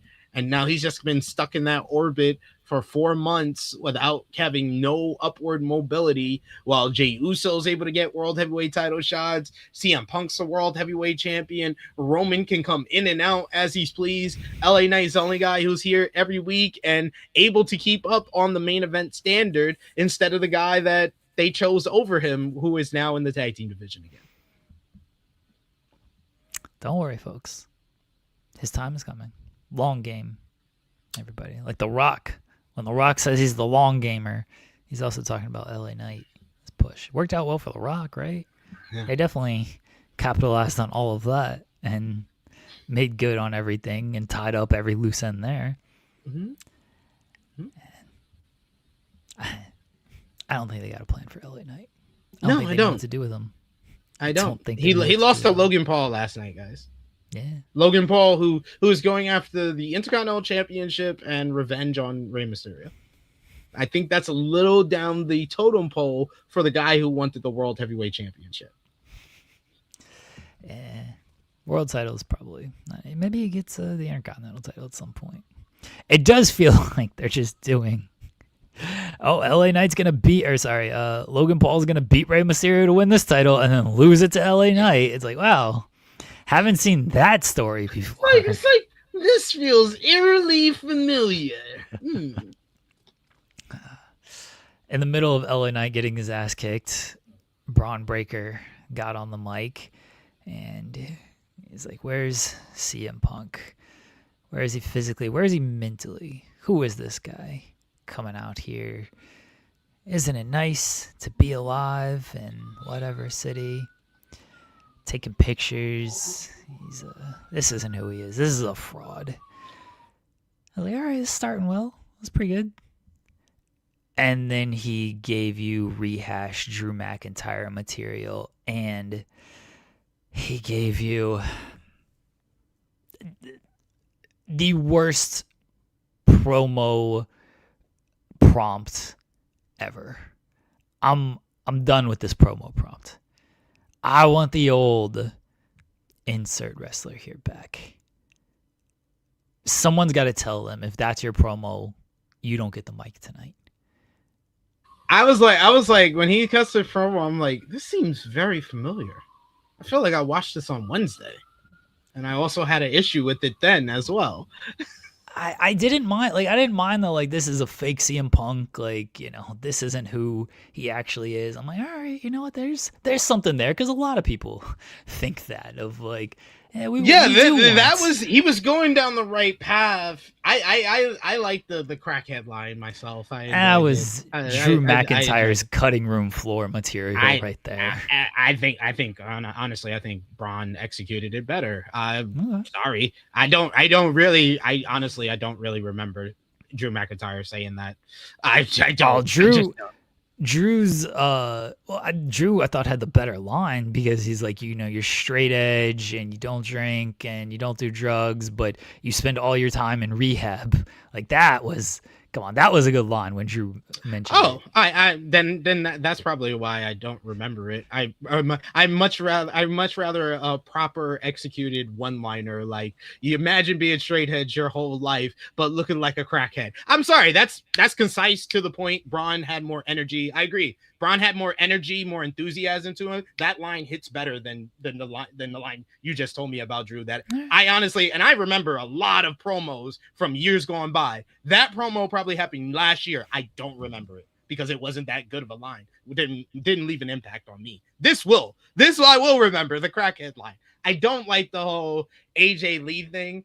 That's again Drew McIntyre cutting room floor material. That right there, I will say you probably have a better point than the crackhead line. That was wasteful. And honestly, at that point when he says that line, I'm just like, oh, so basically Punk told you, oh, you can talk about my wife, you can call me a crackhead, just don't say anything about Larry. That's what it felt like to me. Well, that's what it felt like to me. And and I agree with Jay Grills in the chat. A lot of Drew McIntyre's material was just MJF. Sure. Yeah, like it's just rehash of rehash. Which still doesn't make it good that Braun's doing it. No, but if you can come up with a different variation of that actually hits better than the previous promos on that, and I think the crackhead line did that. The rest of the promo, you have a point. That crackhead line was the highlight of the whole promo. Okay. It hit for you. It hit like crack for you. It did not hit like crack. No, it didn't hit like crack for me, but I'm going to remember the line. All right. So that's enough. I'm not. So we're just on different pages there. And then again goes to, I want the old CM Punk, the best in the world, the longest reigning champion from 2011, 2013. If that's the guy that doesn't show up, I'm gonna, destroy him. Like, okay, stop I thought he it. was gonna say, "I'm gonna eat you alive," and I was like, "No, that's basically the same promo."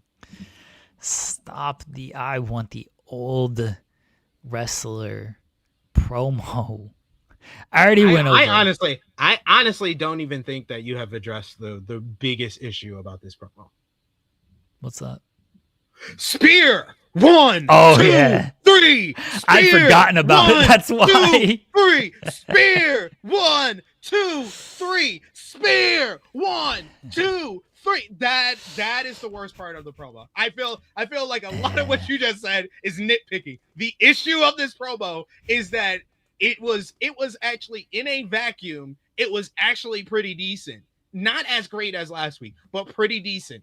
And then you gave us the freaking WWE Bruce Pritchard telling him, "You got to make this your catchphrase. You got to make this a t-shirt. Say it multiple times so people don't forget it. Spear! 1, 2, 3." I was like, I feel like I had PTSD to 2010 with the Edge and Chris Jericho rivalry going into WrestleMania 26. It was like spear, spear, spear, spear. Like, oh God, why am I having flashbacks 15 years in the making? I should not be doing that watching this show. Yeah, I'd forgotten about it because I hated the old. I want the old version back so much. Like that has just become the bane of my promo existence. But immediately when he starts doing it, and I was watching with my wife, I was like, "Oh, they told him he needed a catchphrase, and so this is what they're going with: Spear 1, 2, 3." And I'm like, this sucks. This sucks so bad. And he kept just going with it and going with it. And he was like waiting for the crowd to like go with it as well. But then like he wouldn't even let the crowd go because he kept going with it. And then by the time like the crowd maybe had a chance, they cut to the LA Knight stuff. Is like you guys did not let this thing breathe to where it was going to work. And also it's so stupid. Heels should not have a catchphrase like this. I'm sorry. It just shouldn't. It should be. Do they realize that Seth Rollins as a heel did not like effectively work? I think they think that Seth Rollins worked. So they think that, welcome everyone. I'm a revolutionary. I'm a visionary. Welcome to Monday Night Rollins. So now all the heels can have catchphrases because they think Seth Rollins actually worked as a heel. If it's an organic kind of catchphrase, okay, fine. If it works to that level, like The Rock got over a lot of stuff as a heel that felt very organic. It didn't feel like he forced some of that stuff. Roman with Acknowledge Me. Yeah. That was a heel thing that got over and again felt organic because he was the tribal chief. Like why wouldn't he want to be acknowledged? This was not organic. This was please chant. That's it. Spear 1, 2, 3. I'm gonna Braun break someone. I was like, I was like, what did they do to this great promo from last week? And it was a mistake to do it back-to-back weeks. It was a mistake. You had to let that sit. You had to let Heyman cut the promo for him this week, and then save the next promo for I guess when Punk is back, maybe so Punk can have a response because I think that's what we need now at this point. Heyman could have done the promo, but I think after the promo last week, you kind of did want some type of follow-up from Braun. Because it would look weird if he just like stood there the whole time while Heyman talked, and then he just continued. Well, you didn't really need. You just needed someone to talk until Bronson Reed and Logan Paul got there. So I don't think it would have been that out of the ordinary. He could have been like, Braun said everything he needed to say last week. You already know what's gonna happen. January 5th, in front of a sold-out crowd in Brooklyn, New York, my hometown, I will crown a new world heavyweight champion, and his name he comes from one of the greatest families of all time. His uncle is an All-American. His uncle is a WCW World Heavyweight Champion. His father is a collegiate All-American, multi-time tag team champion. He comes from the family of the greatest tag team of all time. And his name is Braun Breaker. That's enough time for Bronson Reed to get his fat ass backstage.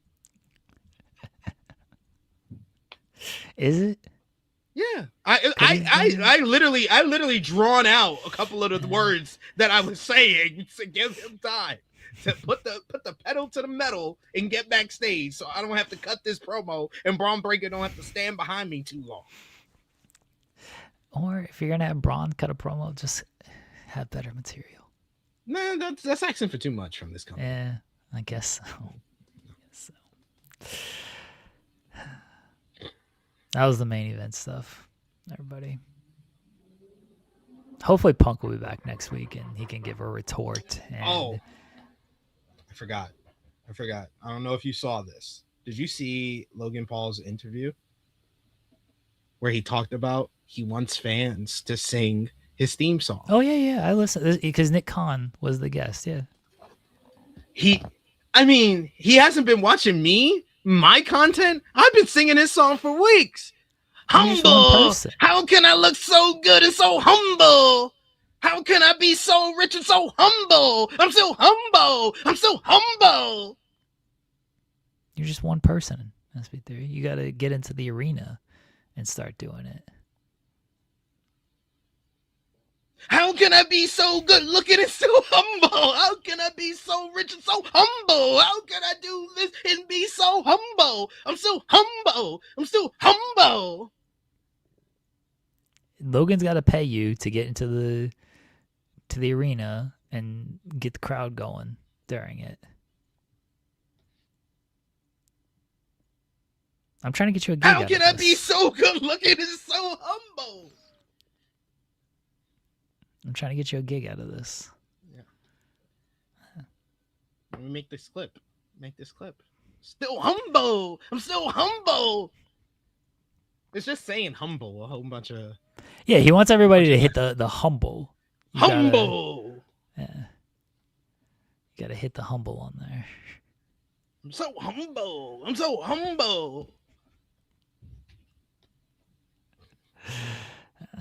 It's a song. It's not even the best song, like, called Humble, but it's not even like top 3. It's not. It's called Still Humble. Yeah. The Lonely Island version is better. Xeno Hour. Andy Samberg, that's a top tier song. I love that song. And then there's Kendrick, Humble. Have you not heard the Andy Samberg, Humble? I'm so humble. I probably have, but I know Kendrick's humble. Yeah. The movie Pop Star, Never Stop Stopping. That's so good. That's such a good movie. I don't think I've seen it, or I haven't seen it in a while. Either way. That's good. Yeah. Everybody should watch that movie. Everyone should listen to I'm So Humble by Lonely Island. And Still Humble by Def Rebel. You don't have to quite do that. Hey, yo! Doom. Humble. How can I be so good looking and so humble? How can I be so rich and so humble? I'm still humble. How can I be so good looking and so humble? My cat is annoyed at you.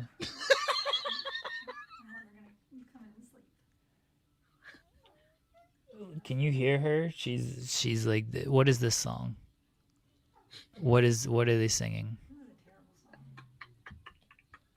She's yelling at USB3. What I do? I'm just giving the man what he wants. You got to be in the arena. Doesn't help to do it on this show. In the arena? Yeah.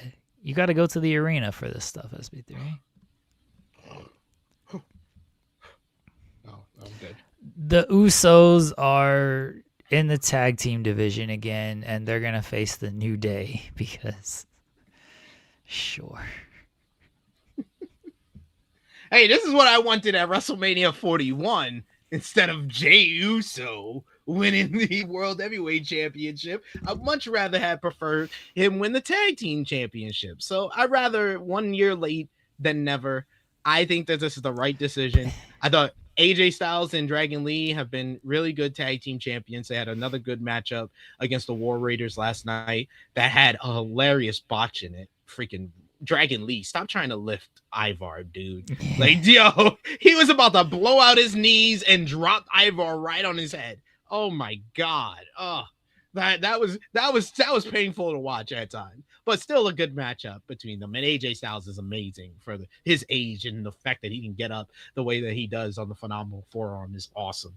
But the New Day came in the ring, which I was like, we literally just saw this last week. What is going on here? So then when the Usos came out, I was like, oh my god, do we actually have a Raw tag team division? I haven't seen a Raw tag team division in like a year. This is crazy. So yeah, and the Usos came out and Jay ran it back, where I was like, you see, that's an appropriate use of running it back, because it did make me laugh at the New Day's reaction to him running it back after he just made this long entrance and made them stand in the ring doing nothing. They had to run it back and they had to stand there and do nothing some more. And they said that they're cutting back into the tag team division. Does not make too much sense with all the storytelling that they've told with Jey Uso, who is having this kind of like rise. He had the rise to the World Heavyweight Championship, had the fall losing the world title. Then he had Roman on his shoulder giving him advice, which kind of made him conflicted on who he wanted to be, whether he wanted to be this more aggressive, selfish version of Jay, or he wanted to be the Jay we've all grown to love, who always stands up for his family. And which way was he going to go? He had this conflict of conscience last week. And then this week he just said, I'm just going to listen to my brother and just be a tag team again.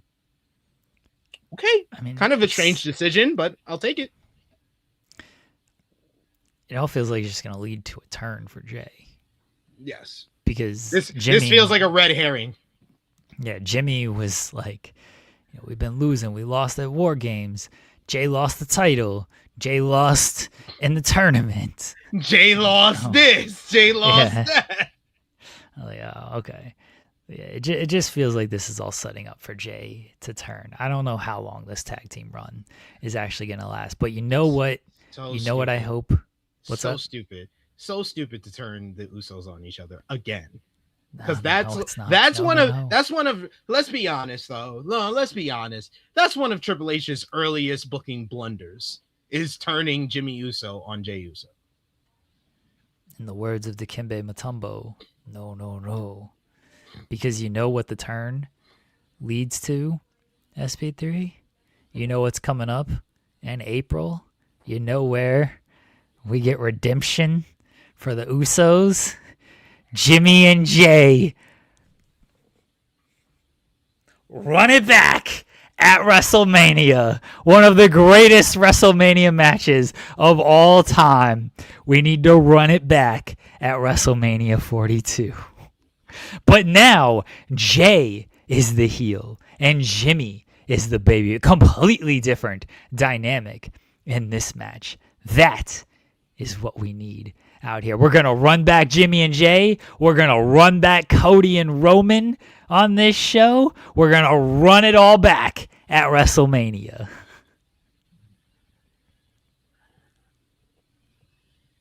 Okay.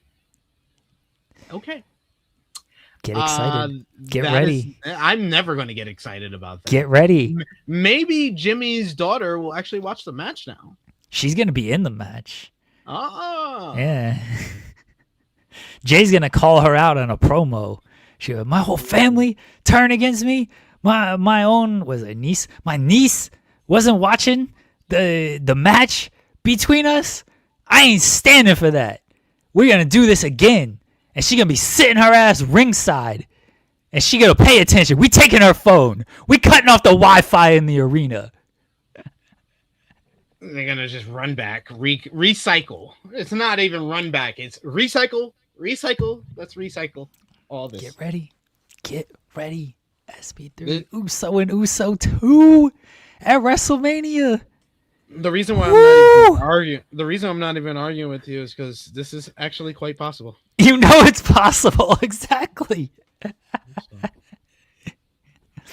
They're running back Las Vegas for WrestleMania 41, and they're going to run back the entire WrestleMania 40 card. They're just going to redo that whole card all over again. Sami Zayn versus Gunther. Yep. Bailey versus Io Sky. Yep.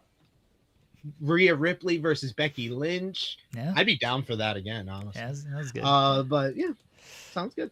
They're going to run it all back. Oh, cannot wait for Uso 2. Let's go. 2 Us. Toos. 2 Us. Oos Deuce.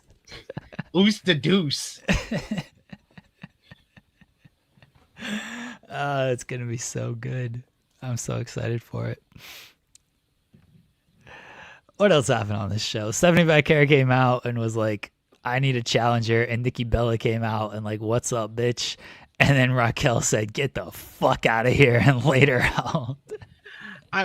She was like, oh, I want a new challenger. And the last 2 challengers that she beat came out. Yeah, sure. Why not? This company is so lazy. Like that, I'm watching that segment. I'm like, y'all just don't care about Stephanie Vaquera as well. Bro, do they hate Nikki Bella? I think they hate Nikki Bella and they don't care about Stephanie Vaquera. They think they've done enough. They think they've done enough with Stephanie Vaquera. I feel bad for Nikki Bella. Like, she gets no wins. Nikki Bella didn't even care to zip up her freaking arm jacket. Her jacket was unzipped and open. Yeah. She doesn't care about her presentation. So why should WWE care about her? Why should WWE care about her? She don't care about her presentation. It's a chicken or the egg situation. She's been told, like, hey, here's what you're doing tonight. She's like, okay, well, why am I gonna go out there and do something? Barely zip this up. Yeah.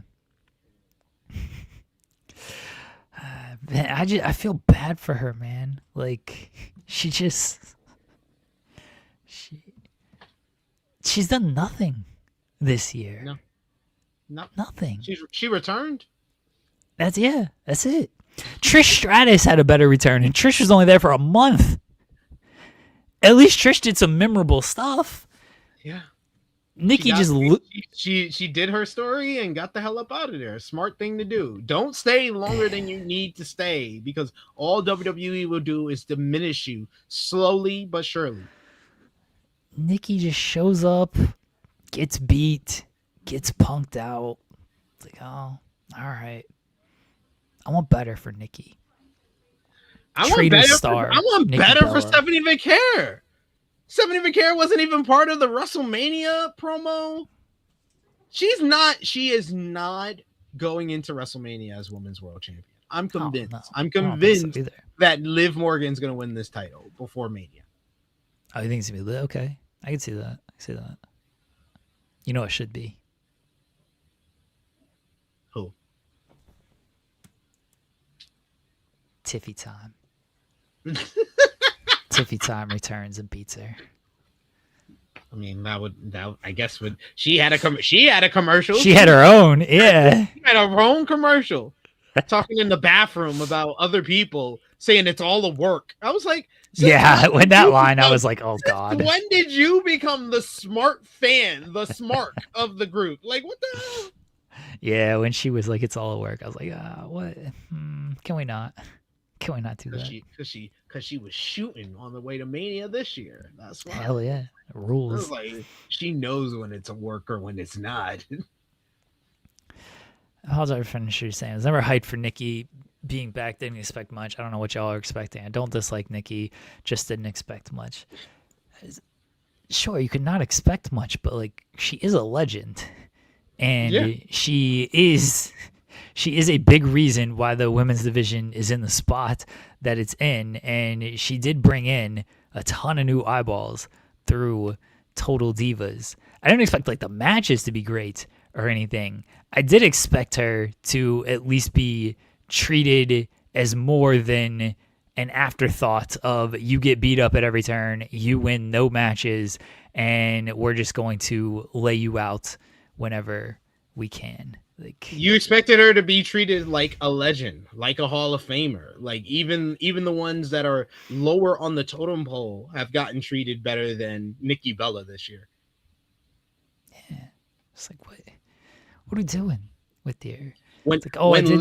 When Lita can say her 2023 run was better than Nikki Bella's 2025 run, there's an issue. It's so lazy to say, oh, I don't know what you guys were expecting. I didn't expect much out of this when like Nikki Bella returns on there. It's like maybe we should expect them to treat these people a little bit better. You know? Maybe we I don't should. know. I don't think we're talking out of turn by saying they should treat these stars better. I get what you're saying. Like I didn't expect much. Like I understand that because like I don't expect them to do much with Gunther after he beats John Cena. I hope they do something with it. I'm not going to, thumb my nose at people. Is that a saying? I'm not going to thumb my nose at people if Well, like I did say earlier I spite my face or spite my yeah, nose. like if they don't do anything with Gunther, you'd be like, oh, this is what I expected. Oh, this sucks. Do something with it. Well, I expected this. I didn't expect much, and I got Like, what I I'm the wanted. king. I'm the king of like keep your expectations low. Don't expect anything You are the king of with that. with this stuff. Did I expect them to do a whole lot? No, I don't expect them to do a whole lot with anybody because they've given me no reason to have these expectations. It still sucks when they do it, even if my expectations are low. Like it still sucks when they do these kind of things. So no, I didn't expect them to do great stuff with Nikki because this is what we do.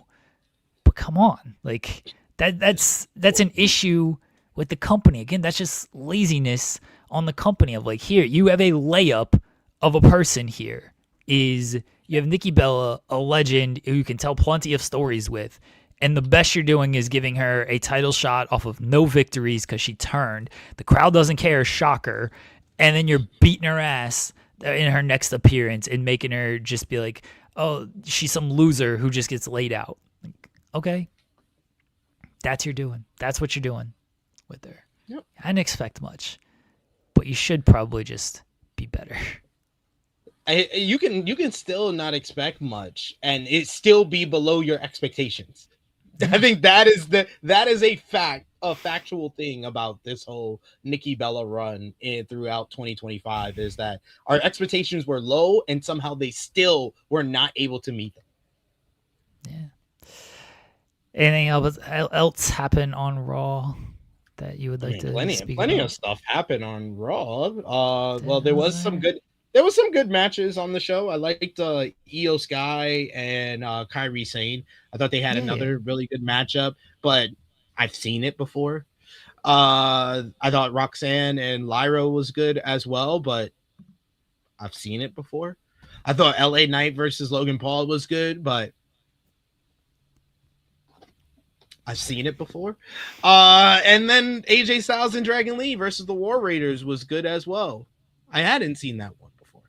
So that was nice.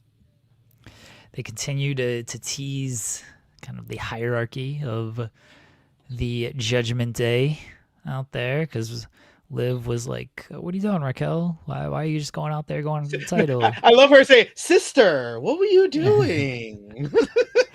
Raquel's like, I didn't know I got to run everything by you out here. And she's like, oh, okay. Yeah, all good, no worries.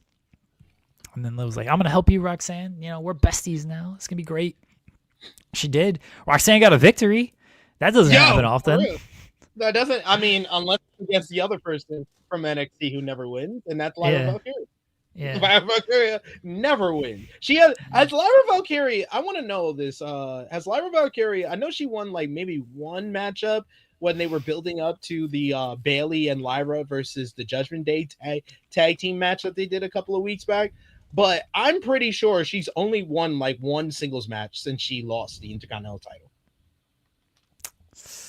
Did she beat Maxine Dupree? She definitely did that. Everybody beats Maxine. Exactly. Let's see if Lyra has won any singles matches. I know she's won one. Um, She's definitely won one. she beat Roxanne Yes, in September. exactly. How many fucking times has she faced Roxanne? A bunch. Dude, you thought I was just doing a bit? When I'm saying, no, I am dead serious. I have seen these people face each other at a large clip. Like the same, I've watched and review.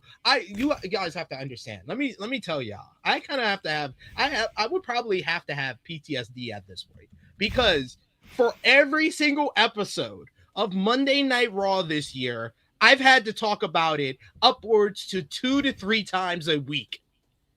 That is like sick. That is sick and unusual that I have to talk about this show 2 to 3 times a week. A week. That's not healthy. No, that's not healthy. Not. I have to talk about this show. So I remember a lot about what's gone down on this show. So if I see a match and I'm like, I think I've seen this before. No, I'm really emphasizing I've seen this more than once. And I'm not counting this time as the twice. I've seen this multiple times. This is like the 3rd or 4th time I'm seeing this. Lyra's last 3 televised on Raw singles matches, all against Roxanne Perez. Oh, she's awesome. This company is awesome. Can we talk about this company? This company owns. It owns. So she did beat Roxanne in October, September. She beat Roxanne in September. She beat Bayley in the 2 out of 3 falls match to earn the title shot. Yeah. I said since she lost the Intercontinental title. Or yeah. No, oh yeah. Oh, well, I meant since she had the last Intercontinental title shot, but yeah. Okay. All right. So yeah, those are her 2 wins since she lost the title, which it was at Money in the Bank. Mm-hmm. There you go. That's funny. That's kind of funny. The crowd's wooing sometimes when she comes out. Bum bum bum woo, bum bum bum woo, bum bum bum woo, bum bum bum bum. Yeah. All right. Anything else on Raw? No, I think that's pretty much it. I'm trying to think of anything else. Oh, the Maxine and Natty vignette was really good. Really good. I like that a lot. Okay. No, that's it. I'm not gonna go into depth about it. I got to do that. I liked it. I just let's see how much they're willing to commit to this. That's where I'm at. Like, I hope it goes to something, but we just talked about expectations. My expectations are low for this. Let's see how much they're willing to commit to all this. All right, SP3. What was your moment of Monday? My moment of Monday had to have been the murder of LA Knight. Murder. Okay. Fair. I mean, I get where you're coming from with that. My moment of Monday was John Cena talking to Tom Rinaldi for an hour, and when asked, "What did you think of your heel turn?" John Cena said, "Well, what I'm hearing is you would like me to spoil the television show that we are currently in the middle of, and I will not do that out of the fairness to our audience and our viewers. We can talk after, and I'll give you all the insights that you would want to know after. But right now we're in the middle of the story, and once it's over, we can talk.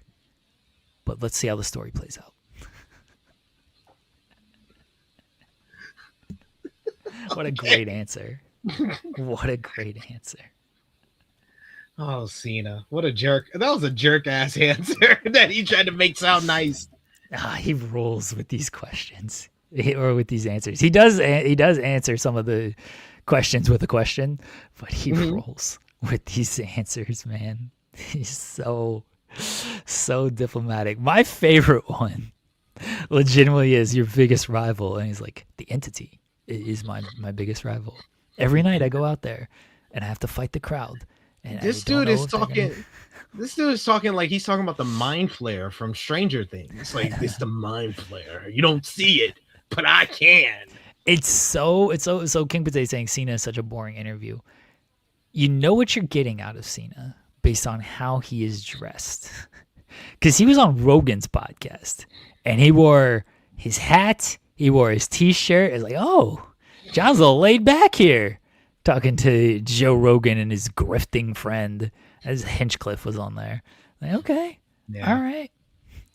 But then he does these other interviews where he's full on suit. And it's like, oh yeah, you're getting buttoned up John Cena out here. He's wearing the jorts, he's wearing the t-shirt. Like, all right, John might give you something in this.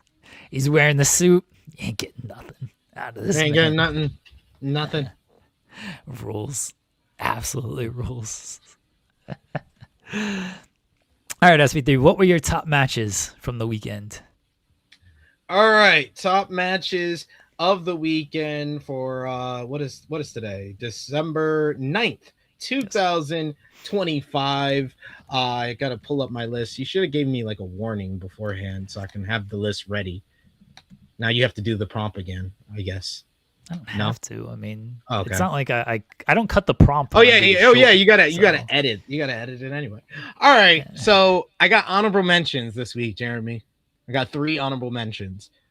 Survival of the Fittest from ROH Final Battle. That was just awesome. Just a spot fest. That was cool. I gave that 4.25 stars. Gunther versus LA Knight from SmackDown. Really good matchup.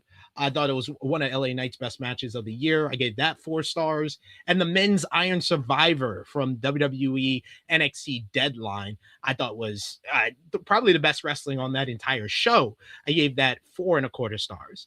Number 5 this week, we got Nigel McGuinness and Lee Moriarty, one of the best technical wrestling matches I've seen all year. Excellent Iron Man matchup.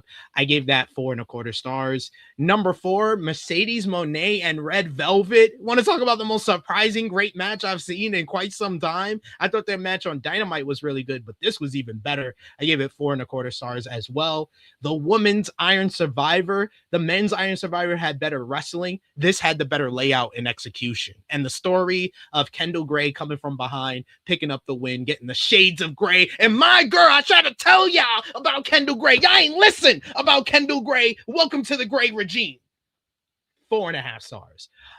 Number 2, Athena and Persephone from ROH Final Battle. A hard-hitting epic in the main event. Great performance by Persephone.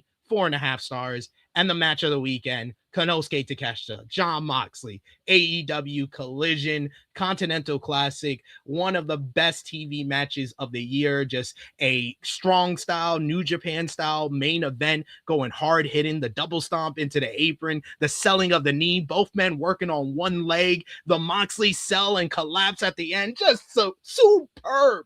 4.75 stars, the best match of the C2 so far. I liked Claudio and Moxley better than Takeshita and Moxley.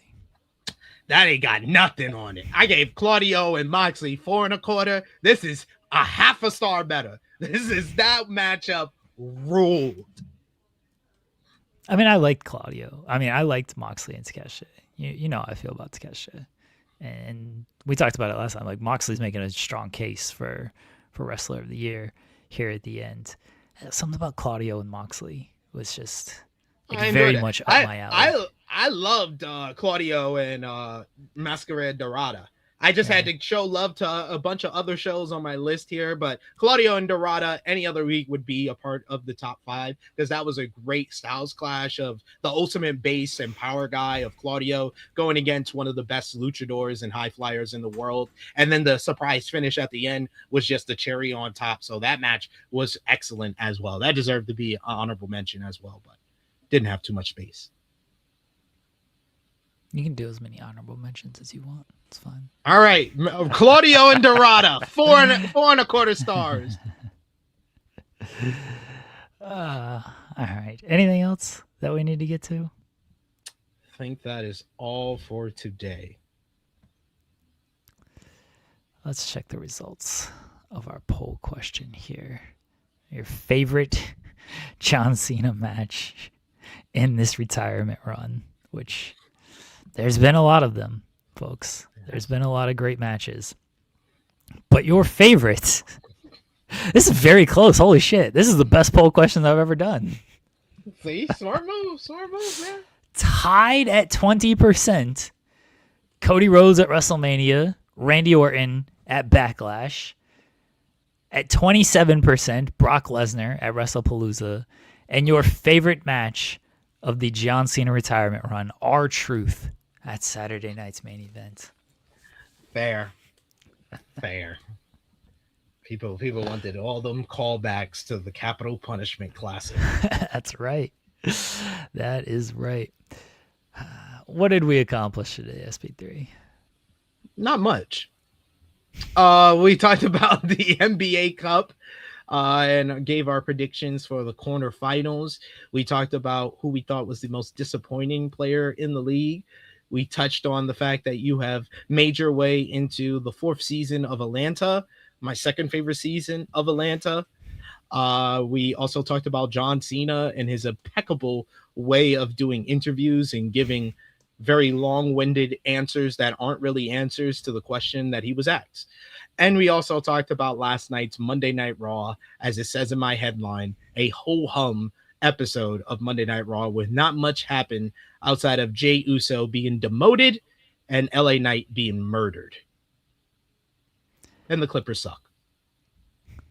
I think the biggest thing that we accomplished today is that you want me to give you spoilers about what happened on this show today. And I think you should tune into the show and watch the entire show because the show is not over. And once we get to the end point of the show, then I will look back and talk about what happened. But right now, we're still in the middle of the show, and you should keep watching it.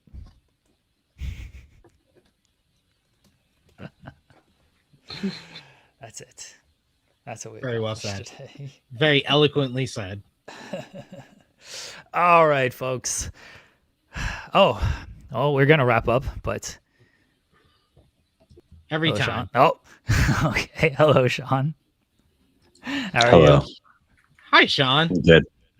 How are you all? Doing well. Well, Sean, you asked me that question, but how I'm doing is really just a state of feeling and a mentality and a mindset of being in that moment. So it's very tough to answer how I'm actually doing out here. Ultimately, who cares? Who cares? So true. He was asked It doesn't matter how you feel. And you know what? I'm sure that's exactly what The Rock said to John Cena after he left earlier this year. He was asked, what's your relationship like with The Rock? And he's like, well, that depends on the timeline out here. You know, very early, I took a photo with The Rock. I had my blonde flat top, and that could have been the end of our entire relationship. But then we got to work together. So he speaks so literally. Yeah. He is Drax. yes, he is. He's the real life Drax. It's insane. Like, I'm like, wait, come on now. Because I've been waiting for months. Somebody just be like, hey, yo, what was up with the heel run? And I knew he wouldn't throw him under the bus. What's he got to protect people for? They screwed him. I've said it. I don't think we're getting any truthful answers until he's on Cody's podcast and they're throwing back the Wheatley. And then he might actually say something truthful. Like every couple months, I do like the fresh round of questions, and I'm like, guys, can we talk about it now? And a bunch of people wanted to wait till Unreal to see if it came out then, and then it didn't. And I was like, can we talk now? I don't know. Well, wait for season weird. 2 of Unreal. I literally had more people talking to me about Vince and John Laurinaitis. That they were talking about that. Well, wait for season 2 of Unreal because they're supposed to cover up till SummerSlam, and at SummerSlam is when he turns back. So maybe after that. I can tell you how like the 3 seasons will go. I've mentioned this before. The first season was actually really honest. Like it was an honest show. It really was. The second season will be the look at how much smarter we are than all of you season, and the third season will be a work. That's what they'll do. Because by third season, they'll establish, well, we are actually way smarter than you. So But I thought the they are first smarter season than was me because I'm a Toronto Raptors fan and had actual belief that they wouldn't collapse this season. And Hey, come on now, NBA Cup tonight against the You're in the Knicks. NBA Cup. Don't worry, you got this. The very prestigious NBA Cup, as we The say on very the show. prestigious NBA Cup. You got Yeah. Brandon Ingram. He's going to be NBA Cup MVP. When has Brandon Ingram ever let anybody down? I was a little bummed. The Raptors were in Charlotte as I was driving to the airport from WrestleCade. Oh, And I was like, man, I would really have liked to have gone to that game, but they aren't doing great lately. They've lost they're 3 in a row. around. NBA Cup tonight. They're gonna turn it around. Oh, if they get an NBA Cup, I will buy like the replica, put it down. If the Bengals win a Super Bowl ever, I'll buy the championship. You need to get your I've got my NBA Cup fantasy champion football. shirt. Yeah, thanks for logging in, asshole, to the fantasy football league. Literally, the owner of the league does not know what email he sent me the invite to. I literally, the whole draft, everything that's happened to my team this season, it's not being done by me. He can't even tell me what email he sent me the invite to. How am I part of the league then? You are 2-12 somehow. You've won 2 games. How did I win 2 games? You got 3 starters that are on IR right now. That's pretty good. Yeah, I saw his message like a day games. after. Sean's like, set your lineups. I'm like, I have not seen my lineup the entire season. But thanks to who was it last night? I think it was AJ Brown. I didn't need you because somehow I jumped 3 other teams and got the number 1 seed last night.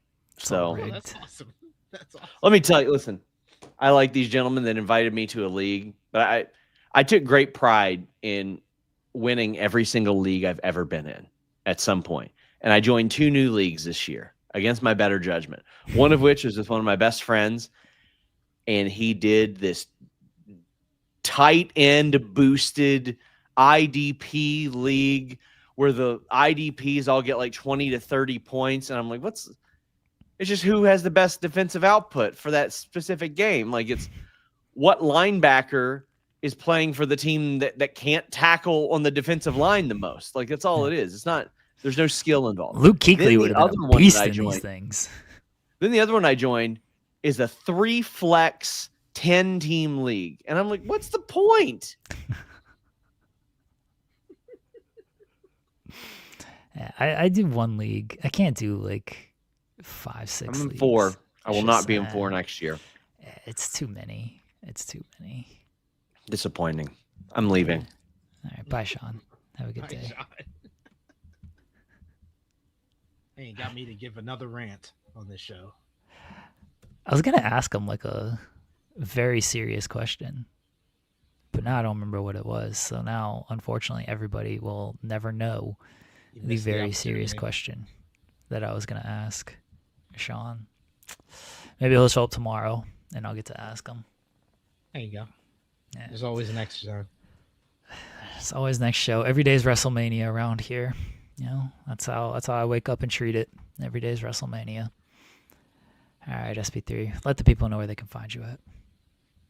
Find me on the Twitter machine. It's on screen if you're listening as True Hill SP3. I will be live in about 30 minutes or so over on the True Hill Heat Wrestling YouTube channel with Top Guy JJ to review last night's Monday Night Raw. Hopefully he, like me, thought the show was kind of boring and we won't take too much time crapping on it. So I don't even have that showing much up energy. to defend the show. No, a show like that, he's not going to come on and defend. He'll defend the bad ones. He'll defend the bad ones. He won't defend a boring one. He knows not to defend those. I figure he might come on, talk about the very prestigious NBA Cup and the Knicks being in it. So Good. Never know. You never know what happens on Rated Raw Review. You don't want to win the NBA Cup, folks. You want to lose. Losing guarantees you a trip to the finals within the next 2 years. To be fair, yes, you do have a point there. That's right. Winning, just you hang a fake banner. All right, folks. We'll be back tomorrow. Myself and Joel talking about NXT.